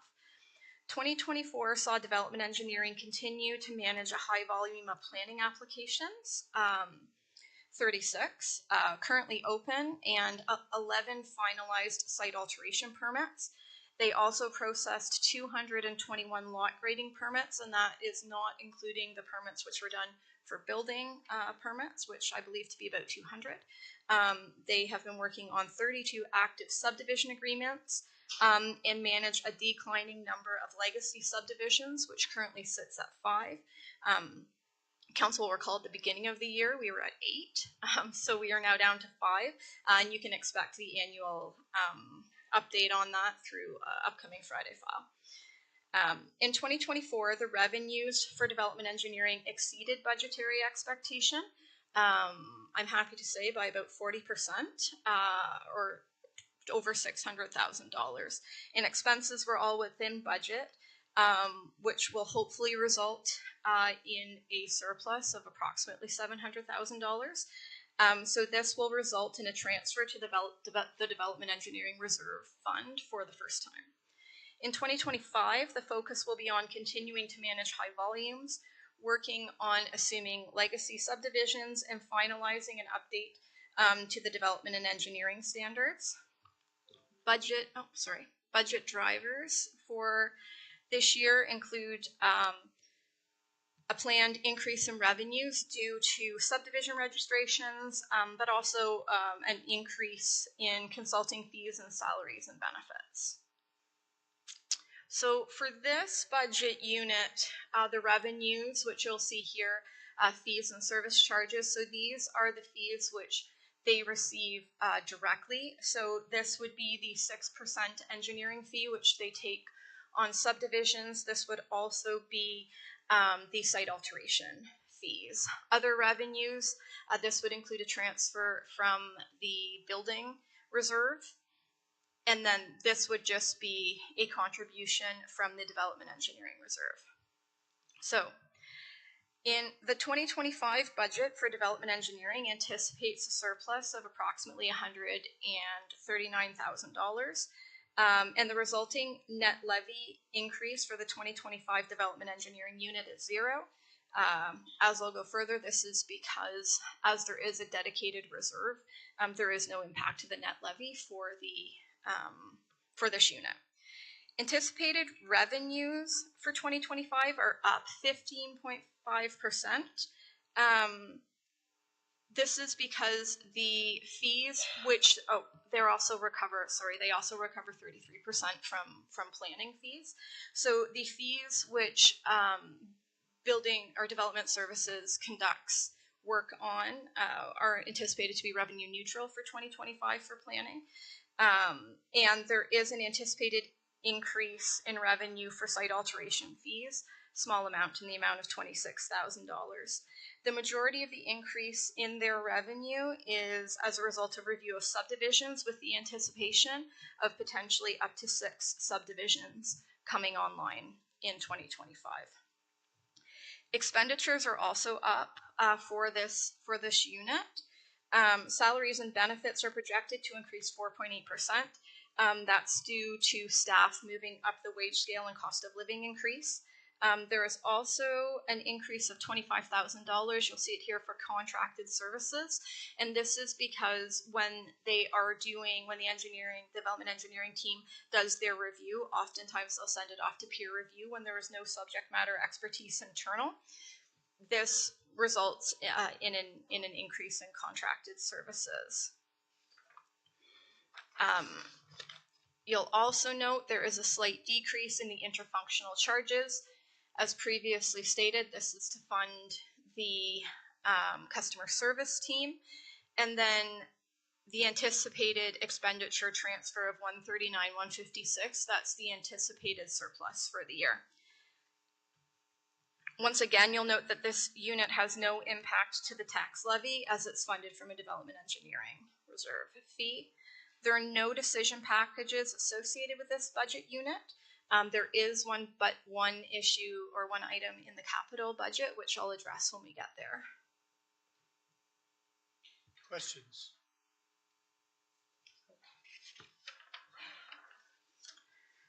Okay. Finally, I'm proposing the 2025 building budget. The building unit is the unit that ensures new construction is done in accordance with the standards set out in the Ontario Building Code. Building permits are issued and construction sites are inspected to meet and enforce standards, and this unit approves the occupancy of all new buildings within the county. This unit is led by the Chief Building Official, Richard Wiedhaus, his deputy, Adam Roseborough, and an additional 14 staff. The year 2024 saw the review and issuance of 716 building permits and completed 7,467 inspections. And the team maintained a high level of customer service while working at this pace. CityView Mobile was used for the first time in field inspections, and a housekeeping amendment to the building bylaw was approved. Despite this fact, building permit revenue was approximately 25% below projected for 2024, or $587,000 below budget. This is as a result of several large permits, or 2 large permits being pushed into Q1. They were anticipated to come in Q4. Expenditures in 2024 came in slightly under budget. The deficit for 2024 will be fully funded from the building reserve, and it's expected that the draw from this reserve, there'll be no negative outcomes associated with that, as it's a very healthy reserve. The focus in 2025 will be on training and implementation of the new 2024 building code. Permits are currently able to be submitted under the old building code if the designs have been substantially completed. This will, up until March 31st, they can do this. So currently, the team has to work under 2 different regimes. All submissions after this point will need to be designed in compliance with the new code. CityView is also being rolled out amongst the entire development services department in 2025, and efficiencies are expected to come from this initiative. Budget drivers for this year include an anticipated increase in building permit revenue, a decrease in consulting services, while also experiencing an increase in training to prepare staff for the new building code rollout. So the building unit overall is forecasting an 11% increase, which will result in a net levy impact of approximately $9,950.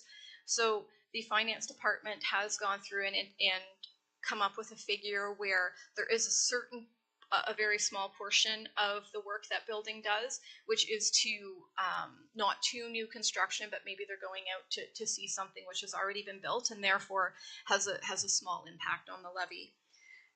Building permit revenue is projected to increase by $50,000. So you'll see an increase here, and the fees and services charges, that's what this is. This is the building permit fee revenue, which we're anticipating. This increase will be offset by an increase in salaries, wages, and benefits in the amount of 9.6%, or $155,000. So that increase is as a result of the annualization of the City View Coordinator position, which was approved in 2024. And the remainder of the increase is attributable to the cost of living and level increases. There's also, council will note, there's also an increase in insurance costs. The remainder are decreases in materials and supplies, contracted services, and these are just as a result of going through the budget and looking at actuals and reducing it down to keep things efficient. Committee will also note there is an increase in the interfunctional charges, which is again that percentage which goes towards the front desk administration pool.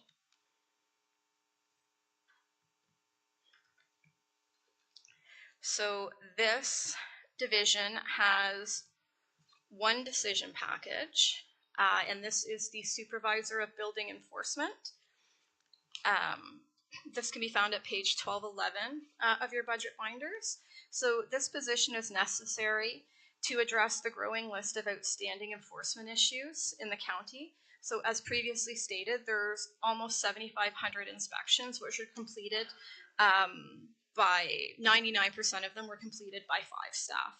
So working that out, that's over 1,000 inspections or more than that per year, multiple per day. The unit strained to follow up on infractions due to the volume of work, which continues to increase.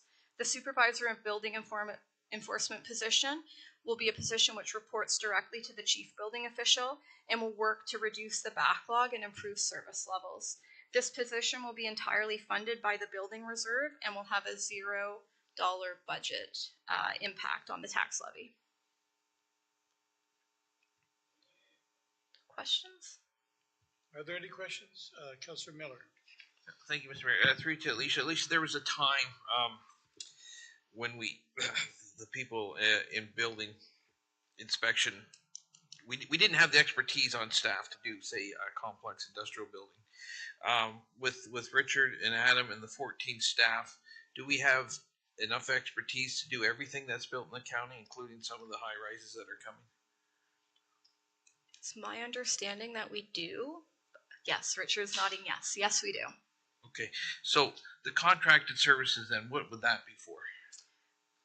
So the contracted, just give me 1 second. I mean, I know it's not a big amount, but it's going down, and I'm just, it used to be a bigger percentage of the budget years ago.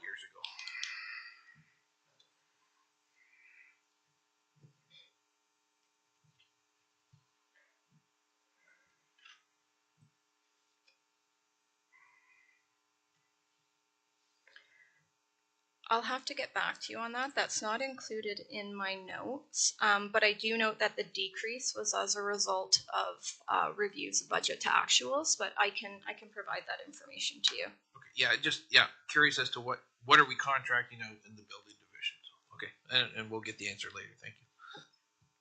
Any other questions? Seeing none, thank you. So finally and briefly, just to go through the 2025 proposed capital budget. So the first 9 projects that you see here, they do say development planning. They're not development planning. They're actually policy planning. So those are what we have anticipated going forward in 2025 in terms of either continued implementation or moving forward with our sophistication in secondary planning. So the design guidelines, which you can see the top one, along with the comprehensive zoning, and possibly the sign bylaw, these will all be put into part of the community permitting system. This will be required as the offset to implement the official plan. The Oakland Scotland Master Environmental Study Plan, those are the remaining expenditures, and so there are costs which have been incurred in 2024. This is the finalization of that. The Heritage Conservation Districts Council will recall that there was a report which was brought to amend the mandate of the Heritage Committee. Part of that was to receive, I guess, outside specialized help with regards to heritage designations. This would result, we anticipate, in 5 a year, but of course this will be refined as we move forward based on actuals and based on actual demand and cost. The Kanesville Secondary Plan, which Council has already approved, is here, and as I've said, we've moved forward. We're moving forward on that. There's a proposed environmental studies review, which would be coming for our policy team just to review the terms of reference which have been created. Housing needs assessment was just considered on Tuesday night. This is the funds needed in order to get this assessment complete. This is the finalization below the growth model for Watson. This is the final amount of the capital. We do anticipate ongoing money included in the capital budgets just for changes which are needed for year to year, and also $5,000 for the sign bylaw. Under development engineering, there's just one item. This item's on the capital budget every year. It's just to fund development that is delinquent by developers, just to provide funds for development engineering to come in and pay to clean up things which perhaps they don't have sufficient securities to cover. And finally, in building administration, building is anticipated to replace a vehicle and to replace some computer equipment.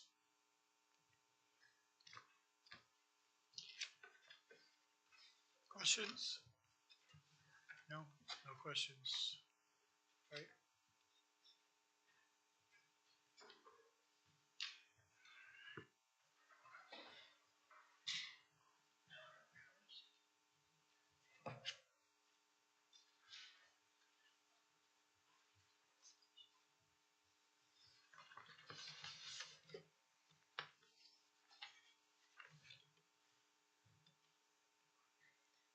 Whenever you're ready.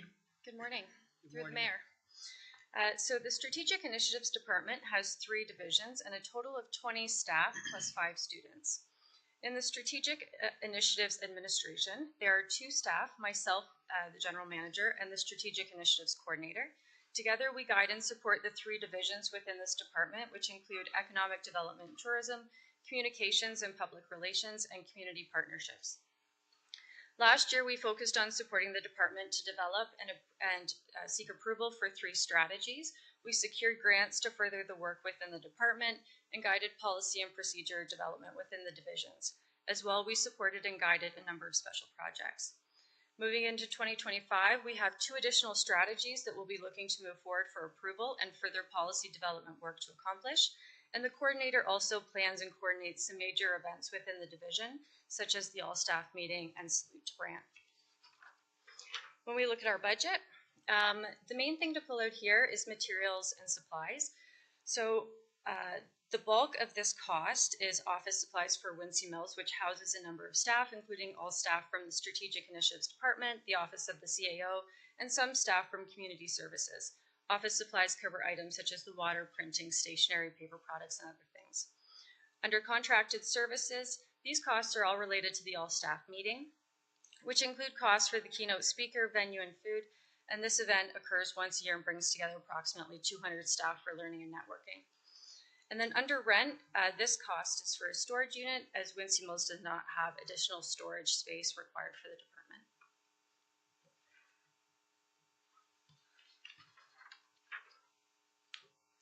Moving on to Economic Development and Tourism.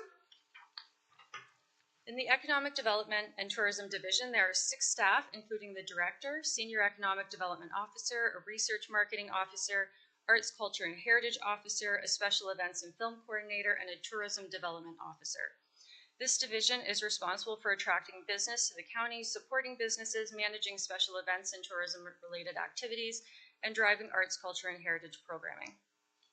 The total number of businesses with employees in the county is now at 1,626, and this is up 47 businesses from last year. This division has been very busy and assisted in facilitating 15 grand openings, completed 120 business visits, and there were 4 projects filmed in the county of Brant with a total of 21 filming days. The division has a number of accomplishments under Zach's leadership this past year. So the 10-year Arts, Culture, and Heritage Strategy and the 4-year Economic Development Strategy were both approved. These strategies will guide the priorities and the work plans for the next several years. They were also awarded $112,000 from the Rural Economic Development Grant to support Paris's Downtown Dig. And in collaboration with COMS, they launched the beautiful Locale magazine. As well, they were recognized as a Culture Days hub by Ontario Culture Days. The municipality supported over 30 events through small grants. Over 65 events took place and over 2,500 people attended the various events. The county was recognized as a Culture Days 2024 top participating community. And as well, in 2024, the new film policy and public art policy were approved to help create transparency and consistency within the community. Moving forward, this year, the division is going to be focusing on investment attraction activities for the Highway 403 Rest Acres Road employment lands. They have applied for a grant to help support various activities there. This team will also continue to support the downtown businesses through the Paris Downtown Dig in a variety of ways and continue to move the arts, culture, heritage programming forward. And right now, we have a special focus on museum sustainability planning. In terms of the budget, this budget includes arts, culture, and heritage as well. In terms of revenues, we have grants for 4 summer students.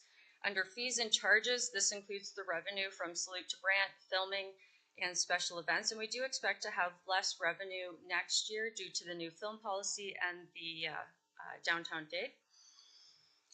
In terms of materials and supplies, the bulk of this is being made up of approximately $170,000 for advertising, promotion, special events, and printing.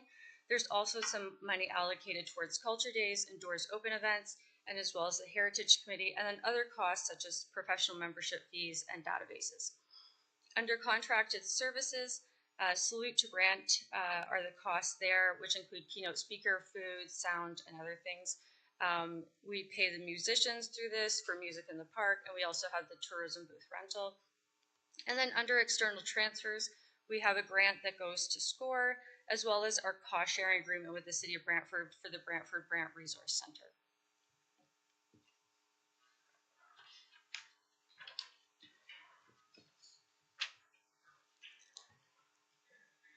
In terms of communications and public relations, this division has 6 staff, including the director, communications specialist, graphic designer, marketing specialist, digital communications specialist, and a public consultation specialist.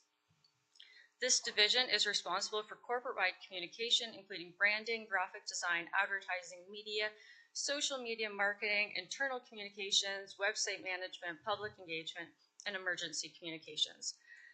This division is a high-volume, fast-paced division with many projects coming in and needing support, often with tight timelines. In 2024, this division released over 70 media releases, managed 30 engaged grant projects, and issued 125 advertisements, and released over 120 videos. In 2024, the advisory committee review was requested by the CAO and was completed. This resulted in identifying a number of efficiencies to be implemented. The secondary social media channels are also receiving additional support to enhance their online presence, and the Paris Downtown Dig communication plan was also created.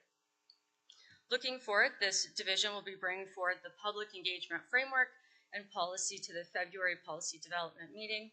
They will continue to implement a communication and engagement plan to support the Downtown Dig, and internally they're working to continue to develop staff with media training and plain language workshops. Questions?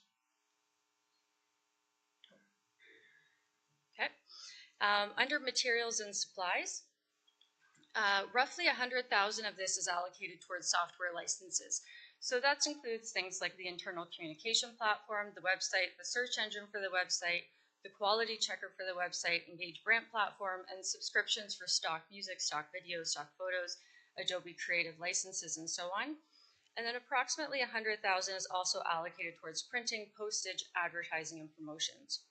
Under contracted services, we were able to reduce from 6,000 to 3,000. As in the past, we have hired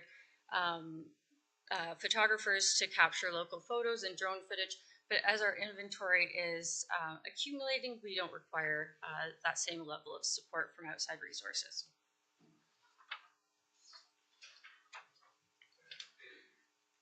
Councillor Miller.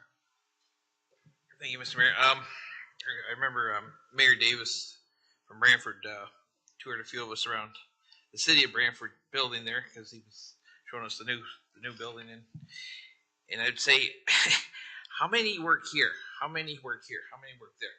And so, because I'm trying to gauge what is an appropriate number of staff for building division or for planning or for, now in this case, 6 staff for communications. How do you ascertain that 6 staff is an appropriate number for communications and it shouldn't be 3 or it shouldn't be 12? Through the mayor, that's a great question. When we visit communication conferences, it's a very wide variety of how municipalities choose to resource their communication division. We've been to some where municipalities are only 1 to 2 staff. Other municipalities have upwards of 10 to 20 staff. So I think we've been resource based on, I think, the expectations of council and the expectations from the community on what they want to see and the level of communication they're hoping to receive. Okay. I will say I'm looking forward to the public engagement new policy because I hope it's an improvement over what we've had because I've heard a few complaints about it. Okay, thank you, Melissa.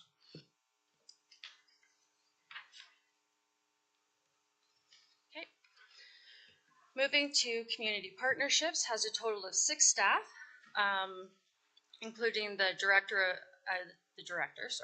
the supervisor of public transportation, the supervisor of accessibility and inclusion, the supervisor of community safety and well-being, the coordinator of community safety and well-being, and the capital campaign coordinator. Under the leadership of Leslie this past year, they did very well. We implemented a new service provider for Brant Transit to deliver microtransit. This turned out very well, and now we are in a 3-year contract. As well, they launched the $400,000 capital campaign to support the Wilkin Family Community Center, and the campaign is now 95% complete. As well, the accessibility plan was approved, and we are working on the first county's diversity, equity, and inclusion strategy. Moving forward, we will continue to learn more about Brant Transit and the community needs, and we will also need to continue to analyze the potential for fixed routes. We also expect to complete the fundraising goal this year and look forward to planning a donor appreciation event. And once approved, we will also implement the diversity, equity, and inclusion strategy, and we will be bringing forward the community safety and well-being plan for June. In terms of the budget, so there's a contribution from capital, and this includes the capital campaign coordinator's costs were covered by the capital fundraising, which is why the salaries are also showing a less or a reduction. So the amount of capital campaign coordinator, it was put in, and then due to the fundraising efforts, it was able to be covered back out by capital. Under supplies, I'm sorry, I need water. I'm so sorry. Under supplies, there is donor management software, advertising and promotions, and accessibility software, and then contracted services. There's money allocated for translation services for printed materials. Under transit, we have $100,000 in revenue from transit user fees, $280,000 from the gas tax, and under materials, there's advertising costs. And then, of course, under contracted services, we have the $1.14 million for VIA to deliver a turnkey service.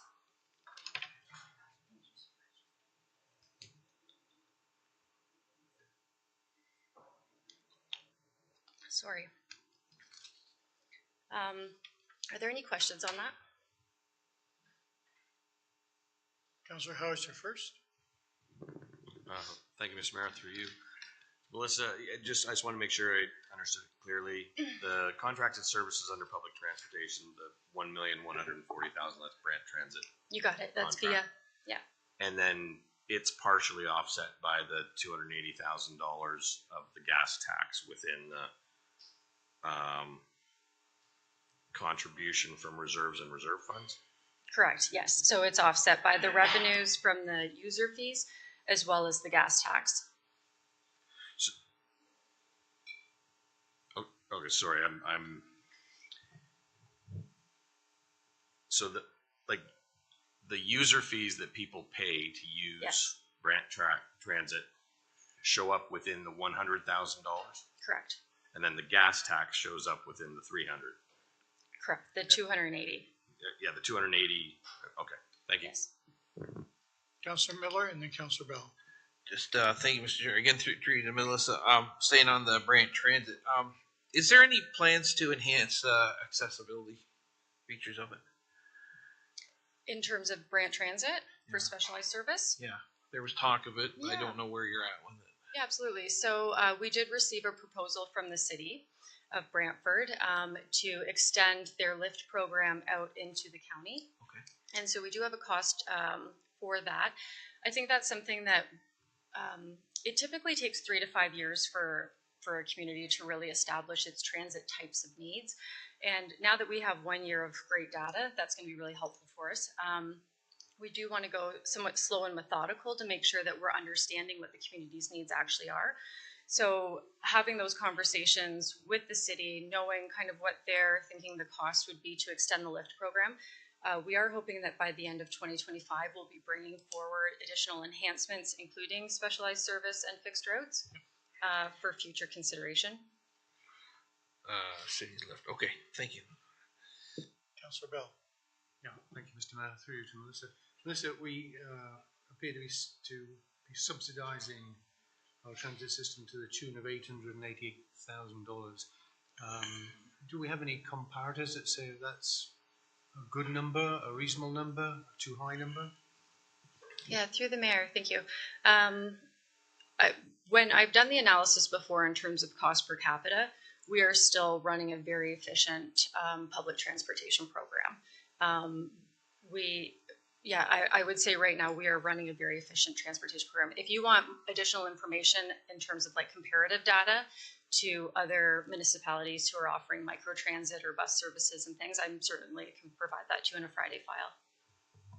Thank you. I think through the mayor, I think it's an area that does attract a lot of attention. We are contributing, let's call it $1 million for a relatively small number of people that benefit from the service.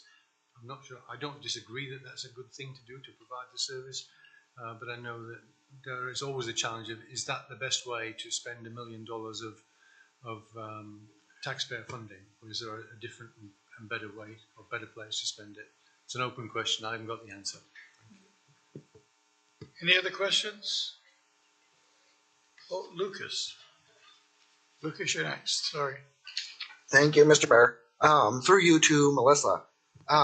Sort of on that same vein with, looking at the effectiveness of our transit service. Are we also able to do sort of an analysis of economic benefit or economic driver of that service? I know many people use it to get to work, and something that we had used through SCORE as an argument for why SET should still be invested in was the economic impact of that service. So I'm curious if we've done that analysis or if we plan to. Through the mayor, thank you. I think that's absolutely something we can do. We are definitely starting to get a sense from our employment areas, the need for transit and the need for reliable fixed routes with regular schedules.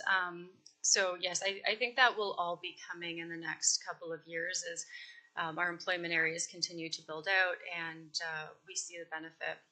Interestingly enough, one of our most traveled routes is between locations in Paris to a Tim Hortons. And when we looked at that, it's actually for employment purposes that they're taking those rides. So I do think that that's an important analysis to do. Thank you very much. Councillor Miller. Yeah, Councillor Bell was looking at the hard numbers, and these are the numbers borne by the ratepayers. But we've had this discussion before when we looked at transit. There's a hard cost, but we don't know what the overall benefit is to the community, but we know it's there. It's like a library. You know what the hard costs are to run the library, but there's an overall benefit to the community. And I think it's the same with public transit. We know people they ran a program out of the airport. I think it was Conestoga or something. And when they first started up, they said we wouldn't even offer it here if you didn't have public transport. So that's a good example of where there's benefit, but you don't see the benefit directly. But it is the benefits are there indirectly. It comes down to people not missing a medical appointment, because if they miss a medical appointment, maybe what they had gets worse. And then there's the employment benefits. There's the benefits of a family not having to carry that second vehicle. So there's a lot of indirect benefits. They're hard to quantify, but I think if you looked at it at the end of the day, the 800,000 that's net to our ratepayers is probably offset by something like $5 or $6 to 1.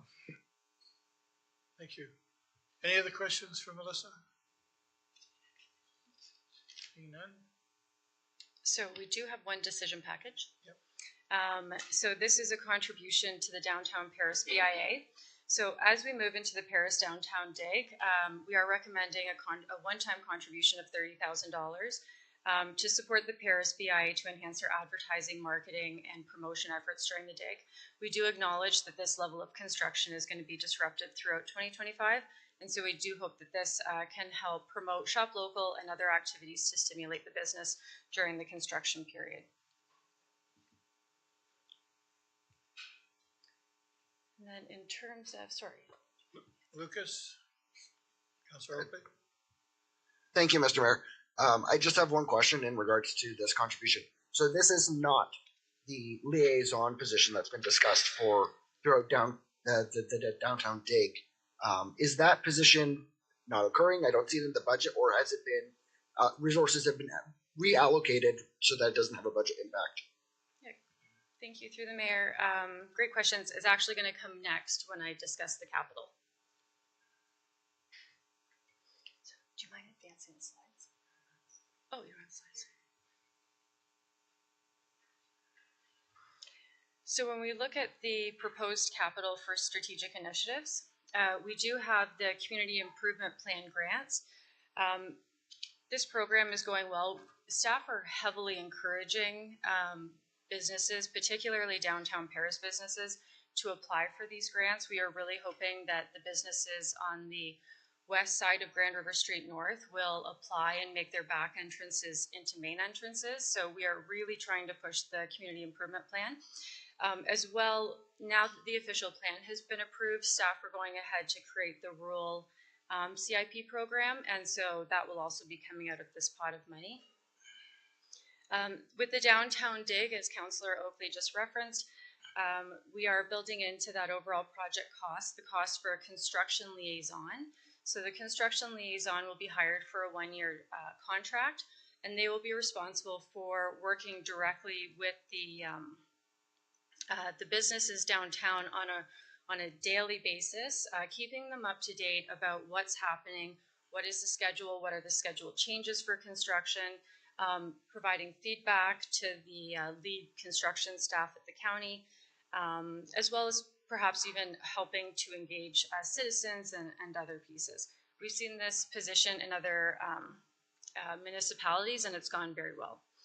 As well, we are looking for enhanced communications. Expectations are quite high around this project, and so we want to make sure that we have the budget to be able to meet those expectations. When I referenced the economic development team securing a grant, this is a matching grant, so the actual cost will be reduced in half for what is required for the county. In terms of accessibility upgrades, there's an ongoing contribution into capital, and that's for when the supervisor goes ahead and does audits of parks, bathrooms, facilities, and recommends upgrades to happen to reduce barriers. That's where we're pulling those upgrades from. And that concludes my presentation. Thank you. No further questions for Melissa. Which takes us to operations.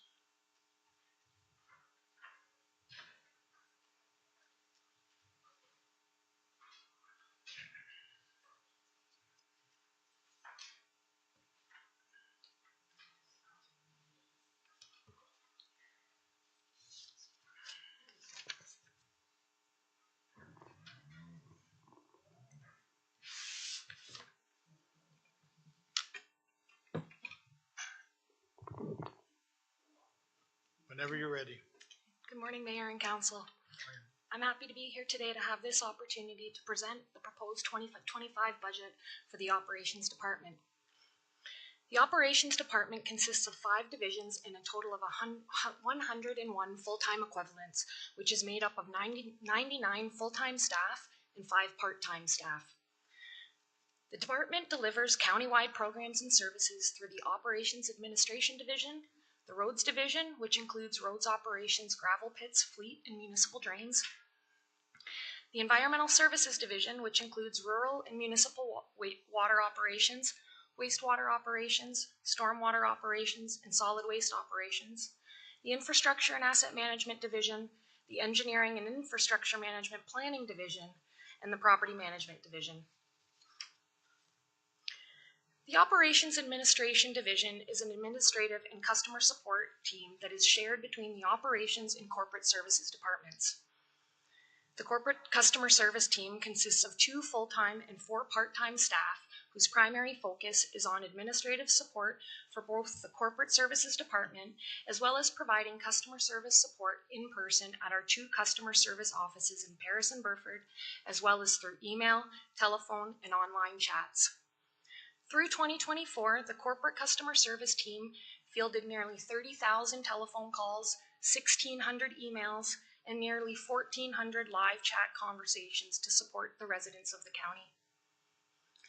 The Operations Administration team consists of 8 full-time staff, which includes the General Manager of Operations and 7 Ops Admin staff who provide administrative support for the Operations Division, as well as customer service for road operations, environmental services.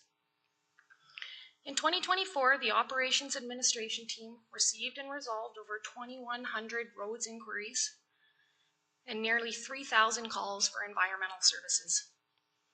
In addition to the Ops Admin team, also issued nearly 700 permits on behalf of the county. The 2025 priorities for the Ops Admin team are focused on the continued administrative support for the departments, as well as the timely and efficient delivery of customer service for the residents. The Ops Admin budget shows a 5.8% increase in expenditures, which are attributed to increases in salaries and benefits, as well as the reallocation of telephone and courier budgets from council services. There is no net levy impact for Ops Admin budget on this slide because the costs for this division are reallocated to the associated departments and divisions through the recovery of administrative overhead. You will see these included as interfunctional charges in the related divisional budgets. There are no decision packages proposed for 2025 for Ops Admin. Next, we have the Roads Division. The Roads Division is led by Director of Roads, Greg Demers, consists of 49 staff, and is responsible for road maintenance of the county's over 2,000 lane kilometers of roadways.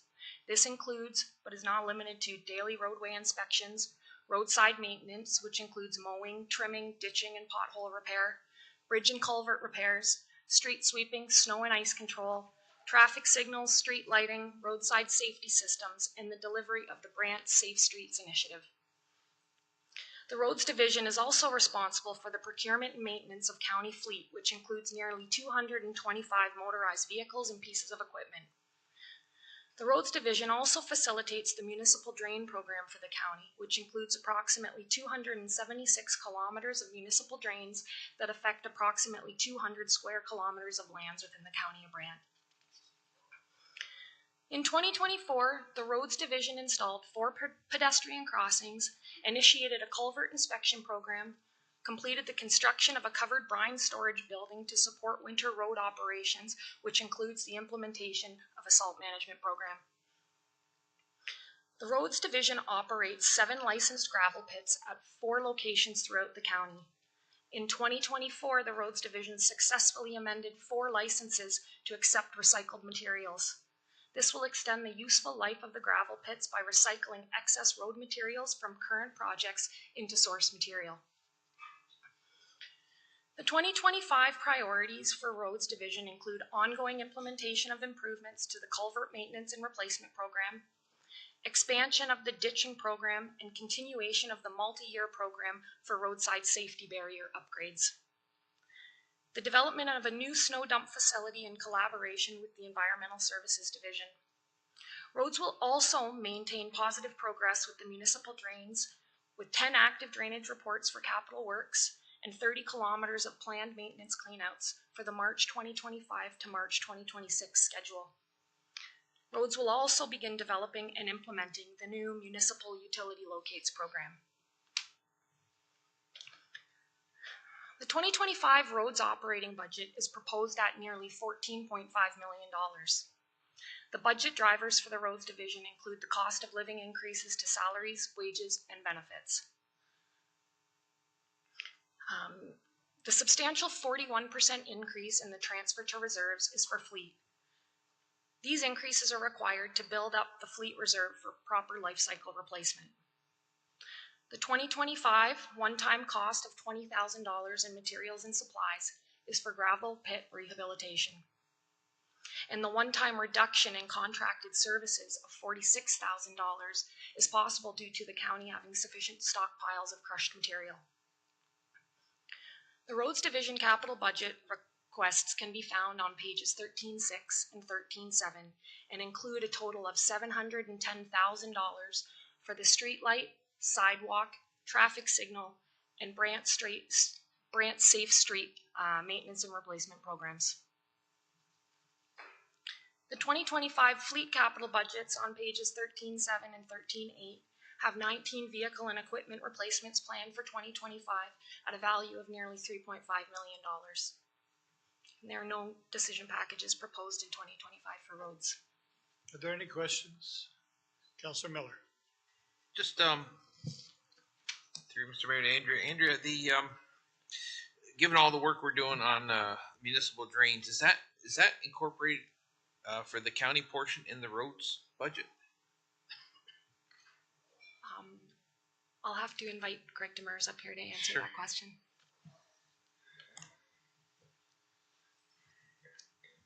Because I don't see it in the capital part. That's all under roads.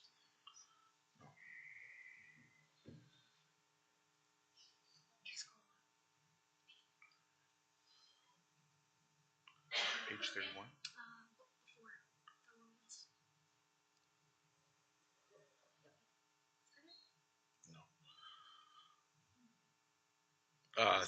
Through Mr. Mayor, I will have to get where that's located in the budget. Maybe ask Heather Bailey to give me a hand. I know we have budgeted for the roads portions, definitely, and we've broken it out per project. So it is built in the budgets. I just need some help from Heather where it is. Okay, well, we're working on it because I'd like to see the year-over-year increase. I'm guessing it's going up, but based on all the municipal drain work we've been doing. While we're looking up that, can I ask another question? We have $800,000 in the capital gravel to hardtop road conversion. Do we know what roads are going to be done? Through Mr. Mayor, that's under Mark Eby's portfolio, not mine, because that's more of a building. I do the maintenance. Okay. Sorry. I'll ask Mark. Okay. Yeah, thank you, Mr. Mayor. Thank you, Andrea. There are some big percentage changes. Interfunctional charges up 25%, transfer to reserves up 41%. You've explained the transfer to reserves. Could you say more about the interfunctional charges and why it's such a large increase? Yeah. Through Mr. Mayor, I will make sure that I get this right. Heather's right beside me. So what the large percentage of increases is when we looked at how we were funding fleet. So traditionally how municipalities funded fleets were on an hourly rental rate. Well, that only works like, I'm going to use a snowplow as an example. If it's snowing and we're using it, it's generating money. But if we get a soft winter and it sits and we're out in pickup trucks at a much lesser hourly rate, clearing brush or doing roadside maintenance, you're not properly funding the reserve. So I met with the finance department many years ago, and we started moving towards a more sustainable, properly funded program. And that's why we're entering the last phases of it. And that's why you're seeing that increase, so that in the future, the reserves will be properly funded so that when we need to replace a piece of equipment, the money's there because we've been covering that with the normal increases that happen each year. Does that explain?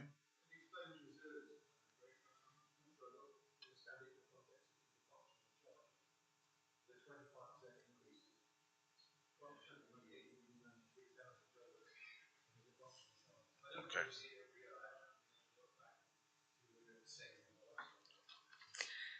Through the Mayor to Councillor Bell. So the interfunctional charges is the majority of it is the rental of county vehicles, which goes from the roads division for the graders, the roadside mowers, the tandem plow sanders. So it goes from roads to fleet, and then fleet transfers it to the fleet reserve. So it sort of shows in like 3 different lines. It shows in the interfunctional charges line, and it shows in the transfer to reserves line, but then it also shows in the revenue line of other revenues for fleet. So the net of the 3 lines will be what's in the interfunctional charges amount. So would I have seen it in last year's Yes, budget? so it would have been in last year's budget, but to it the wouldn't same level? wouldn't have had quite as much of an increase, because we were gradually phasing in the increase with an inflationary factor as well, and it is to help support the asset management goal of replacement of assets. So will I see it next year as well Yes. at this level? Not at that level. There's a bit more of an increase to get to the point in roads where the equipment is, the interfunctional charge is 1/10 of, so like 1 year of useful life worth of replacement value. So approximately, I think it was around maybe 300,000, 350. We still had to increase it just for purely the 1 year of useful life So for all roads equipment. So in broad terms, then this year is at $500,000 more than it would normally be. Yes. Yeah, so part of that is an inflationary increase, knowing that the replacement cost of equipment inflates every year, and therefore inflating the rental charge somewhat similarly based on that same price. So also in other budget areas, the interfunctional charge line does include a rental of county vehicle for that division's vehicle as well. So there'll be some in other departments like community services, development services that all have county vehicles. Part of that is setting aside money for future replacement. So it's not just the roads section that's increasing, it's just roads has the largest dollar value equipment, the big pieces that cost a lot to replace, and therefore have a large rental amount. And a lot of catch up to get to an asset management level. Okay, thank you. And sorry, I just did have the answer to the previous question, which was about the municipal drainage works. So there is not a capital project in the 2025 budget because there is enough money in the life to date approved budget for what has to happen in 2025. So on page 1323 of the capital section, it's got the 10-year forecast. And that project shows on there, close to the bottom, it's RDS 368. Sorry, page 1323. And you'll see that there's a life-to-date approved budget amount, nothing in 2025, but then there's an amount added in 2026.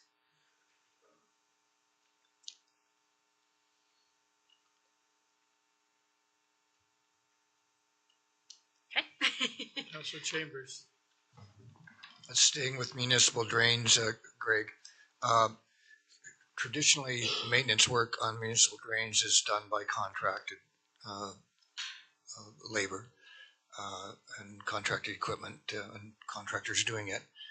Are there times when the county itself does the maintenance work on municipal drains, and how is that charged to the assessed properties on the municipal drain if the county does the maintenance work? Through you, Mr. Mayor, at this time, since I've been in the role, we have not used county staff, so I have not come up to that scenario where we had to answer that. And that leads me to my second question.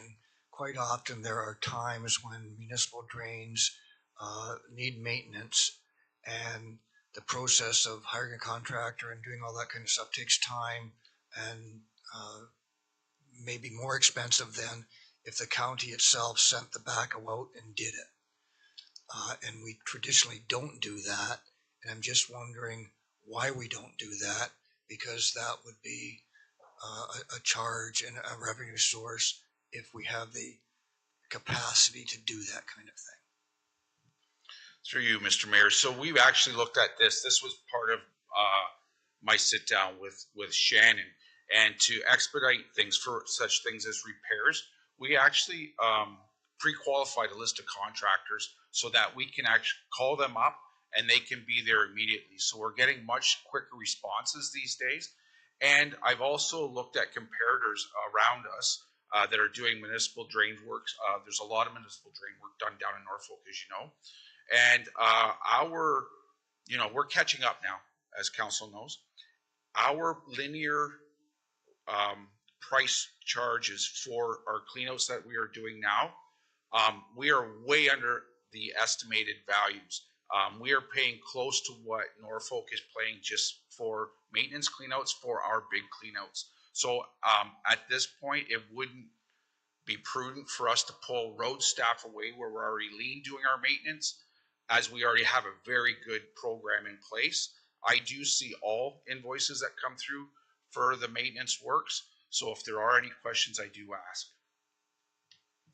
And just finally, and for, I think council understands this, but the budgeted amount for the county on municipal drains is our portion of the assessment that roads are assessed on the municipal drain, not what you may think. Through you, Mr. Mayor, that is correct. So municipal drains, we do focus there is a lot of focus that it's on private lands and it's at the request of the residents, but a lot of these municipal drains cross the roadway. And when that municipal drain is within the roadway, the municipality has the responsibility of that portion.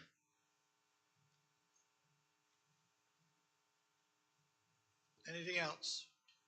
Oh, Councilor Coleman. Thank you, Mr. Mayor. And one question on 2025 priorities. Where are you planning on locating this snow dump? Through you, Mr. Mayor. Right now, I'm in discussions with Andrea. We're looking at placing it at the Paris transfer station.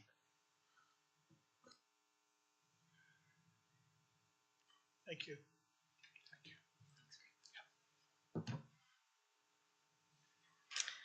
Okay, moving on to environmental services. The Environmental Services Division is led by myself, Andrea Bizard, Director of Environmental Services. It consists of 22 full-time and 5 part-time staff and is responsible for the operation and maintenance of 5 municipal drinking water systems, 15 rural water systems, 4 municipal wastewater collection and treatment systems, and the stormwater management program for the county.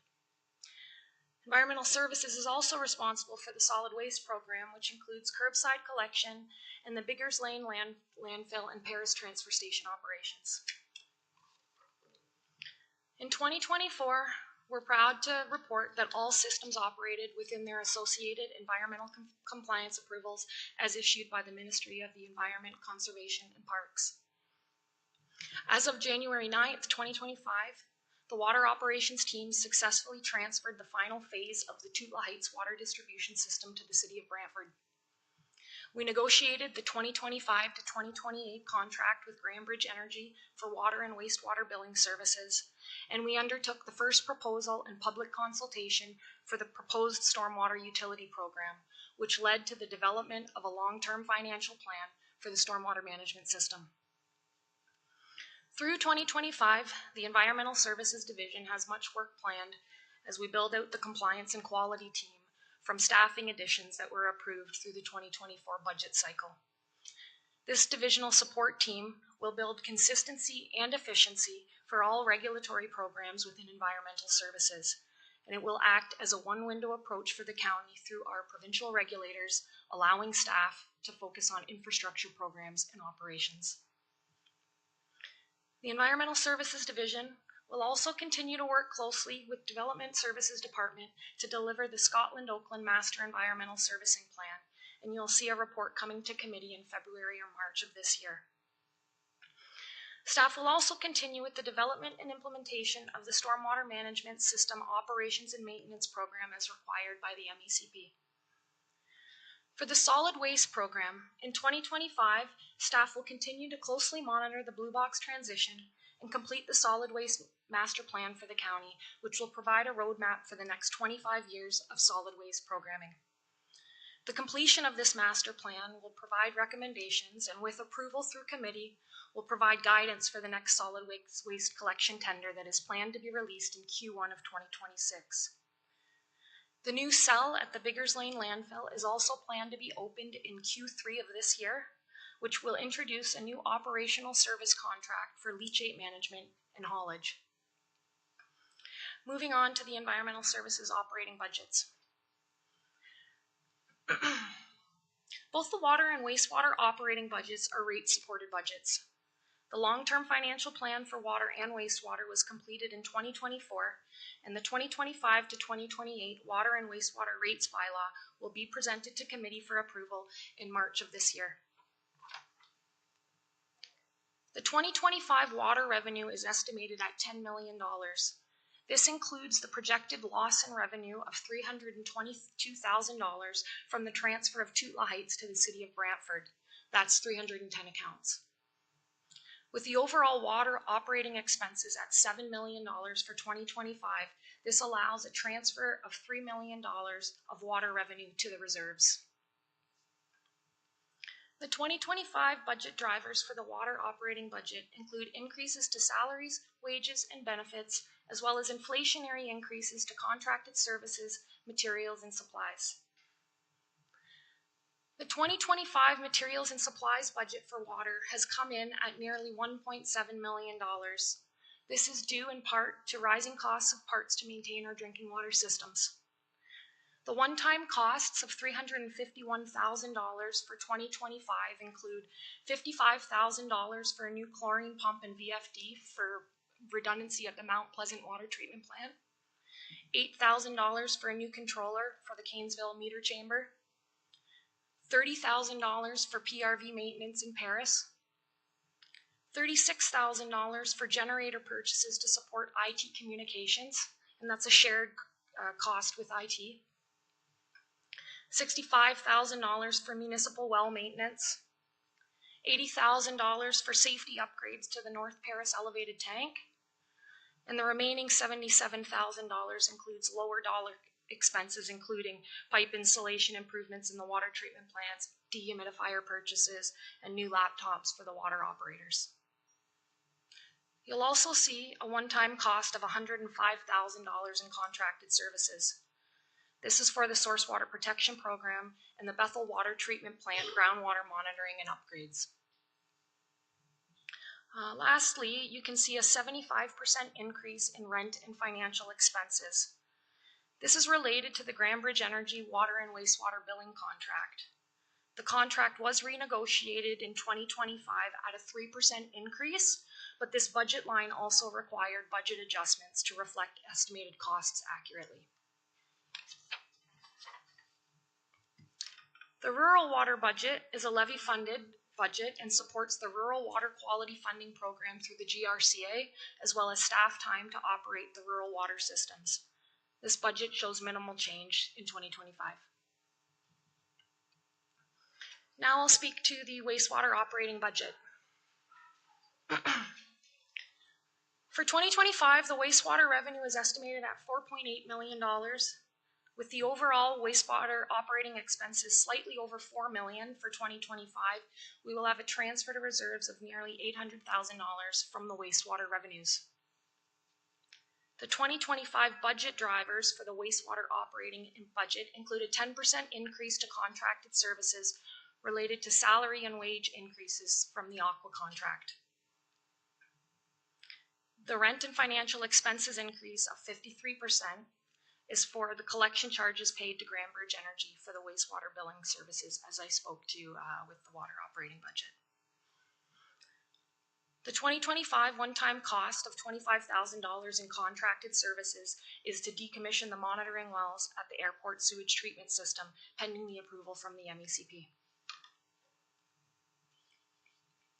The stormwater operating budget shows a substantial increase in salaries, wages, and benefits, and this is attributed to the development of the program and the staffing addition that was approved in 2024. The increase in materials and supplies and contracted services is also related to the new maintenance programs that are being implemented for stormwater management, which includes $75,000 for CCTV and flushing, $50,000 for collection system maintenance and repairs, and over $200,000 for catch basin cleanouts that are completed through the roads division, and additional funds for stormwater treatment facility operating and maintenance activities.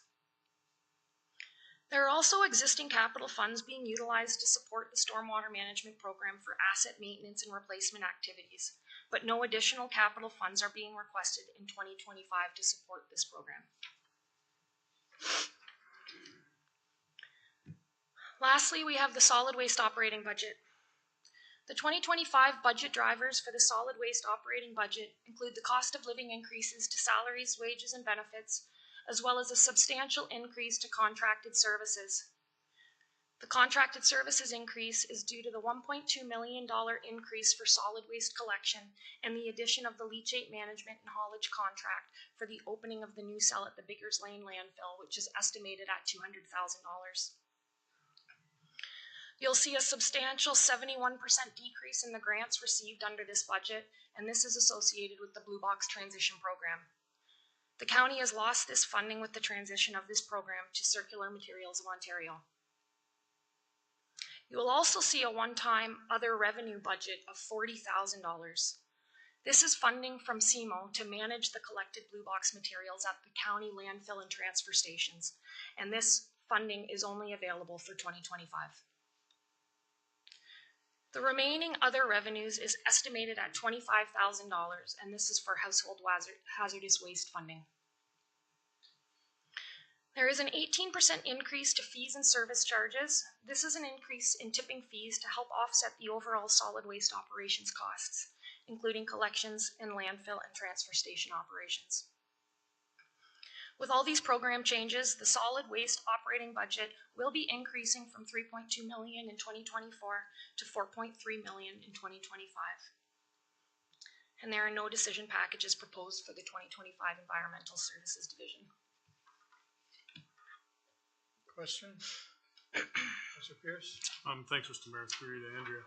I know you started off by saying there was 22 full-time staff and 5 part-time. Can you break that down for me as to water, rural water? Like, I know that the 22 is overall, but how does that fit in there? Yep. So through you, Mayor, water operations, municipal water operations consists of 10 water operators and 2 OROs. So that's 12 staff in water operations. Rural water is run under the quality and compliance team. So we have 3 frontline staff and a manager there, so a total of 4. And then our solid waste team, wastewater and stormwater operations are all one team. And we have 4 full-time staff, 5 part-time staff, and myself. Okay.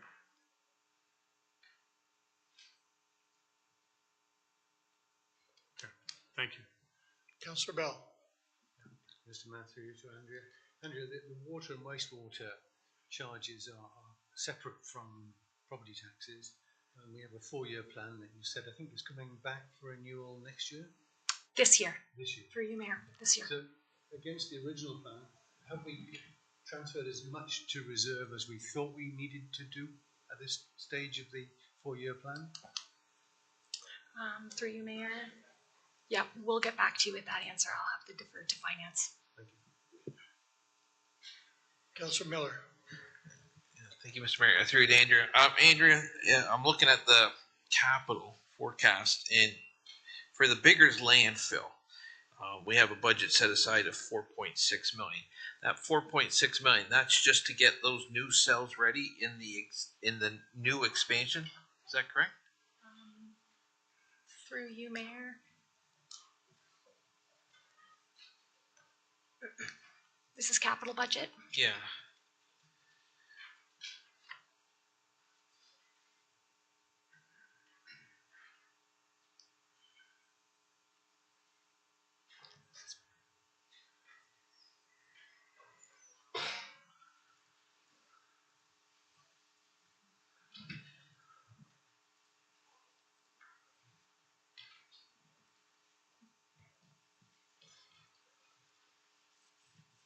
I believe, through you, Mayor, I believe this is previously approved budget for the Biggers Lane landfill. I understand that this was previously requested to complete the municipal class EA and do the design work. It will be leveraged as we continue to design and reopen cells on I believe it's about approximately a 3-year turnover. Okay. The reason I'm asking is because this new landfill will take us, with the expansion, will take us to what year?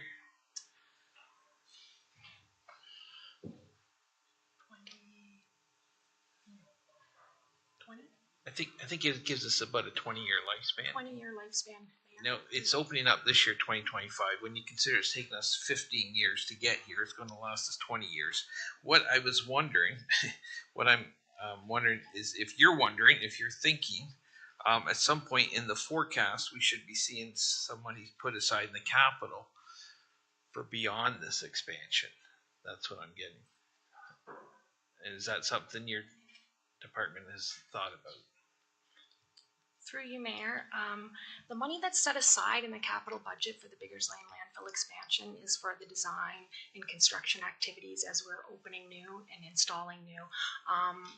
I can take this back. I'm going to have some conversations with the general manager, Rob, and also our capital infrastructure team to understand what the original asks when they were made and what the plan was for that. But do you see where I'm going with? Yeah, it's a absolutely. 15-year lead time. It was 15 years for a landfill that we actually own the land. If one has to go beyond that, I suspect it'd probably take 20 years. So anyways, I think that's something that we need to be looking at today for 20 years out. So, but I'll leave it at that.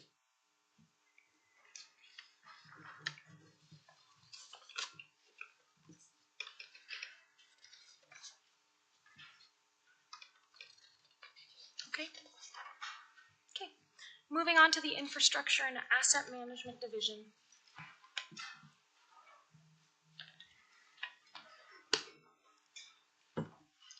The Infrastructure and Asset Management Division is led by Director Mark Eby, consists of 9 staff, and is responsible for the delivery of construction projects as well as updating and maintaining the county's asset management plan. In 2024, the Infrastructure and Asset Management team resurfaced 6.8 lane kilometers of asphalt, 4.8 lane kilometers of surface treated road, and 25.1 lane kilometers of gravel to hardtop. They rehabilitated 3 bridge or culvert structures, began reconstruction of West River Street, made infrastructure improvements to Grand River Street North, and finalized plans for the downtown dig. In 2025, the Infrastructure and Asset Management Division will continue construction on Grand River Street North. They will rehabilitate 5 bridge or culvert structures, begin the Paris downtown dig, and continue the implementation of the corporate asset management plan through the initiation of facility and structure evaluations, which is expected to be a multi-year process. The 2025 budget drivers for the Infrastructure and Asset Management Division include increases to salaries and wages and benefits, as well as increases in software licensing and support costs. There is no net levy cost shown on this slide for infrastructure and asset management because expenditures are job costed to the related capital and operating budgets, whose funding sources include development charges, water and wastewater rates, and the general tax levy. The 2025 capital budget for bridge and culvert maintenance or replacement projects is approximately $5 million and can be found on pages 13.8 and 13.9. The 2025 capital budget for road maintenance, resurfacing, and intersection improvements is approximately $8 million and can be found on pages 13.6 and 13.7. There are two decision packages before you for the Infrastructure and Asset Management Division. Reference 6 is for an asset management GIS analyst that is needed to support the operations requirements of the asset management regulations and provide redundancy to support the program. And reference 7 is for a junior engineering technologist that is needed to deliver operations, construction, and road resurfacing projects that are driven by the asset management plan.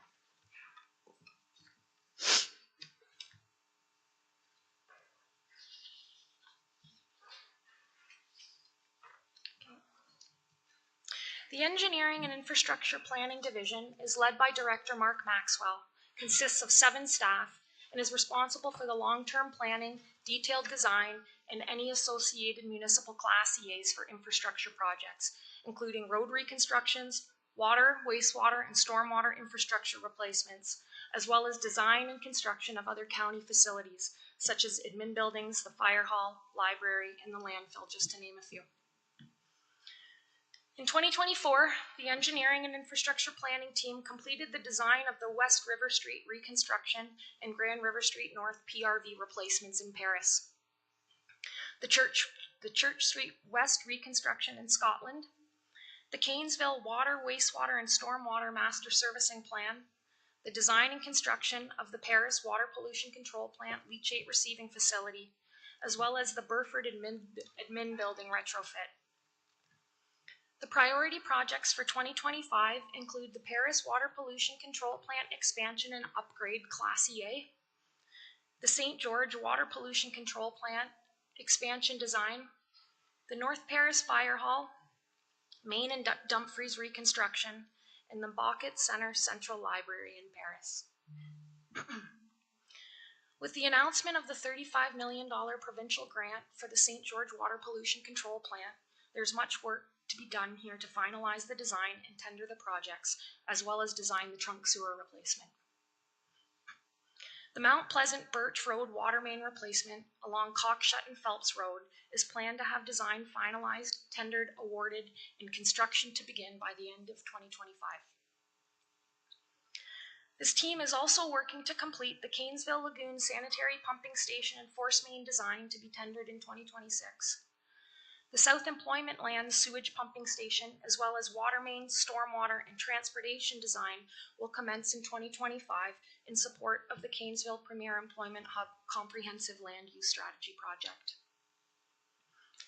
The 2025 budget drivers for the Engineering and Infrastructure Planning Division include increases to salaries, wages, and benefits. There's no net levy cost shown on this slide for the Engineering and Infrastructure Planning Division because expenditures are job costed to the related capital projects and operating budgets, whose funding sources include development charges, water and wastewater rates, and the general tax levy.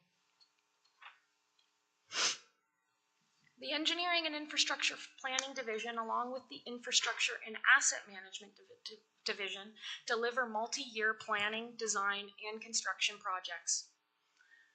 The 2025 priority capital projects for the Operations Department have an approximate capital budget value of $10 million for roads, found on pages 13.6 and 13.7, $5.3 million for water, found on pages 13.9, $60.5 million for wastewater, found on page 13.10, and $2.3 million for stormwater, and $135,000 for solid waste, both found on pages 13.11. This is a total of over $78 million in the 2025 capital budgets for these teams. There are 2 decision packages before you for the Engineering and Infrastructure Planning Division. I'd like to bring your attention first to reference 8 for a facility construction inspector. As previously mentioned, there are a number of major facility construction projects on the planning horizon in 2025, including the St. George wastewater treatment plant expansion, the North Paris Fire Hall, the Bockett Center Central Library, Canesville Sanitary Pumping Station, Brant Sports Complex expansion, Paris wastewater treatment plant expansion, and the Howell Road water treatment and storage facility. The status quo for these types of projects is for the county's project manager to remain heavily involved during the construction phases, with construction site inspection performed by the design consultant. With the list of upcoming major facility projects, there is a strong business case to create a new position for a qualified construction inspector with expertise in facility construction. This would result in an estimated 2% savings for the county of the overall construction value, and also promote retention of project-specific knowledge. If approved, the majority of the salary will be funded by approved capital project budgets with funding sources that include development charges, water and wastewater rates, and the general tax levy. The second decision package before you for the Engineering and Infrastructure Planning Division is reference 9, Project Engineer. With the vast list of infrastructure projects planned for design and construction in the next 5 years, as well as the planned road reconstruction projects that are required through the asset management plan, an additional project engineer is required to deliver these projects. This position will support the county's initiative to complete many road reconstruction designs in-house, which results in significant cost savings and provides a greater retention of project-specific knowledge. If approved, the majority of this salary will be funded by approved capital budgets with funding sources that also include development charges, water and wastewater rates, and the general tax levy. Lastly, we have the Property Management Division. This team is led by our capital property manager, Sean McAfee, consists of 4 staff, and is responsible for building operation, maintenance, and construction services for the county. 2024 accomplishments for the Property Management Division include the construction of a new washroom and lunchroom at the South Dumfries Roads Yard, technical oversight of the re-roof and solar panel installation at Russell Heights, Paris Optimus Clubhouse renovation, the barrier-free washroom and lobby renovation at the Burford Customer Service Office, and a minor kitchen renovation at the OPP detachment. The 2025 priorities include interior improvements at the Burford Customer Service Office to support the growing staff complement, various minor accessibility improvements throughout capital facilities, the implementation of a preventative maintenance and inspection system, and compiling an inventory of electronic floor plan drawings for all county facilities. The 2025 budget drivers include the cost of living increases to salaries, wages, and benefits, which includes the addition of a 3rd property maintenance coordinator that was approved through the 2024 budget cycle. There is a 14% increase in rental costs associated to the lease of the Wincy Mills, and a 25% increase in interfunctional charges related to fleet rentals. There are no decision packages proposed for the Property Management Division. This concludes my presentation. Are there any questions? Yeah, I think that takes us to the end of what we're going to do this morning. Thank you all for your reports. Thank you to everyone for all you do and how well you do it. I believe they've got a lunch that's here outside, so we'll take an adjournment. I don't know how long. Till everybody comes back. 20 minutes, half an hour.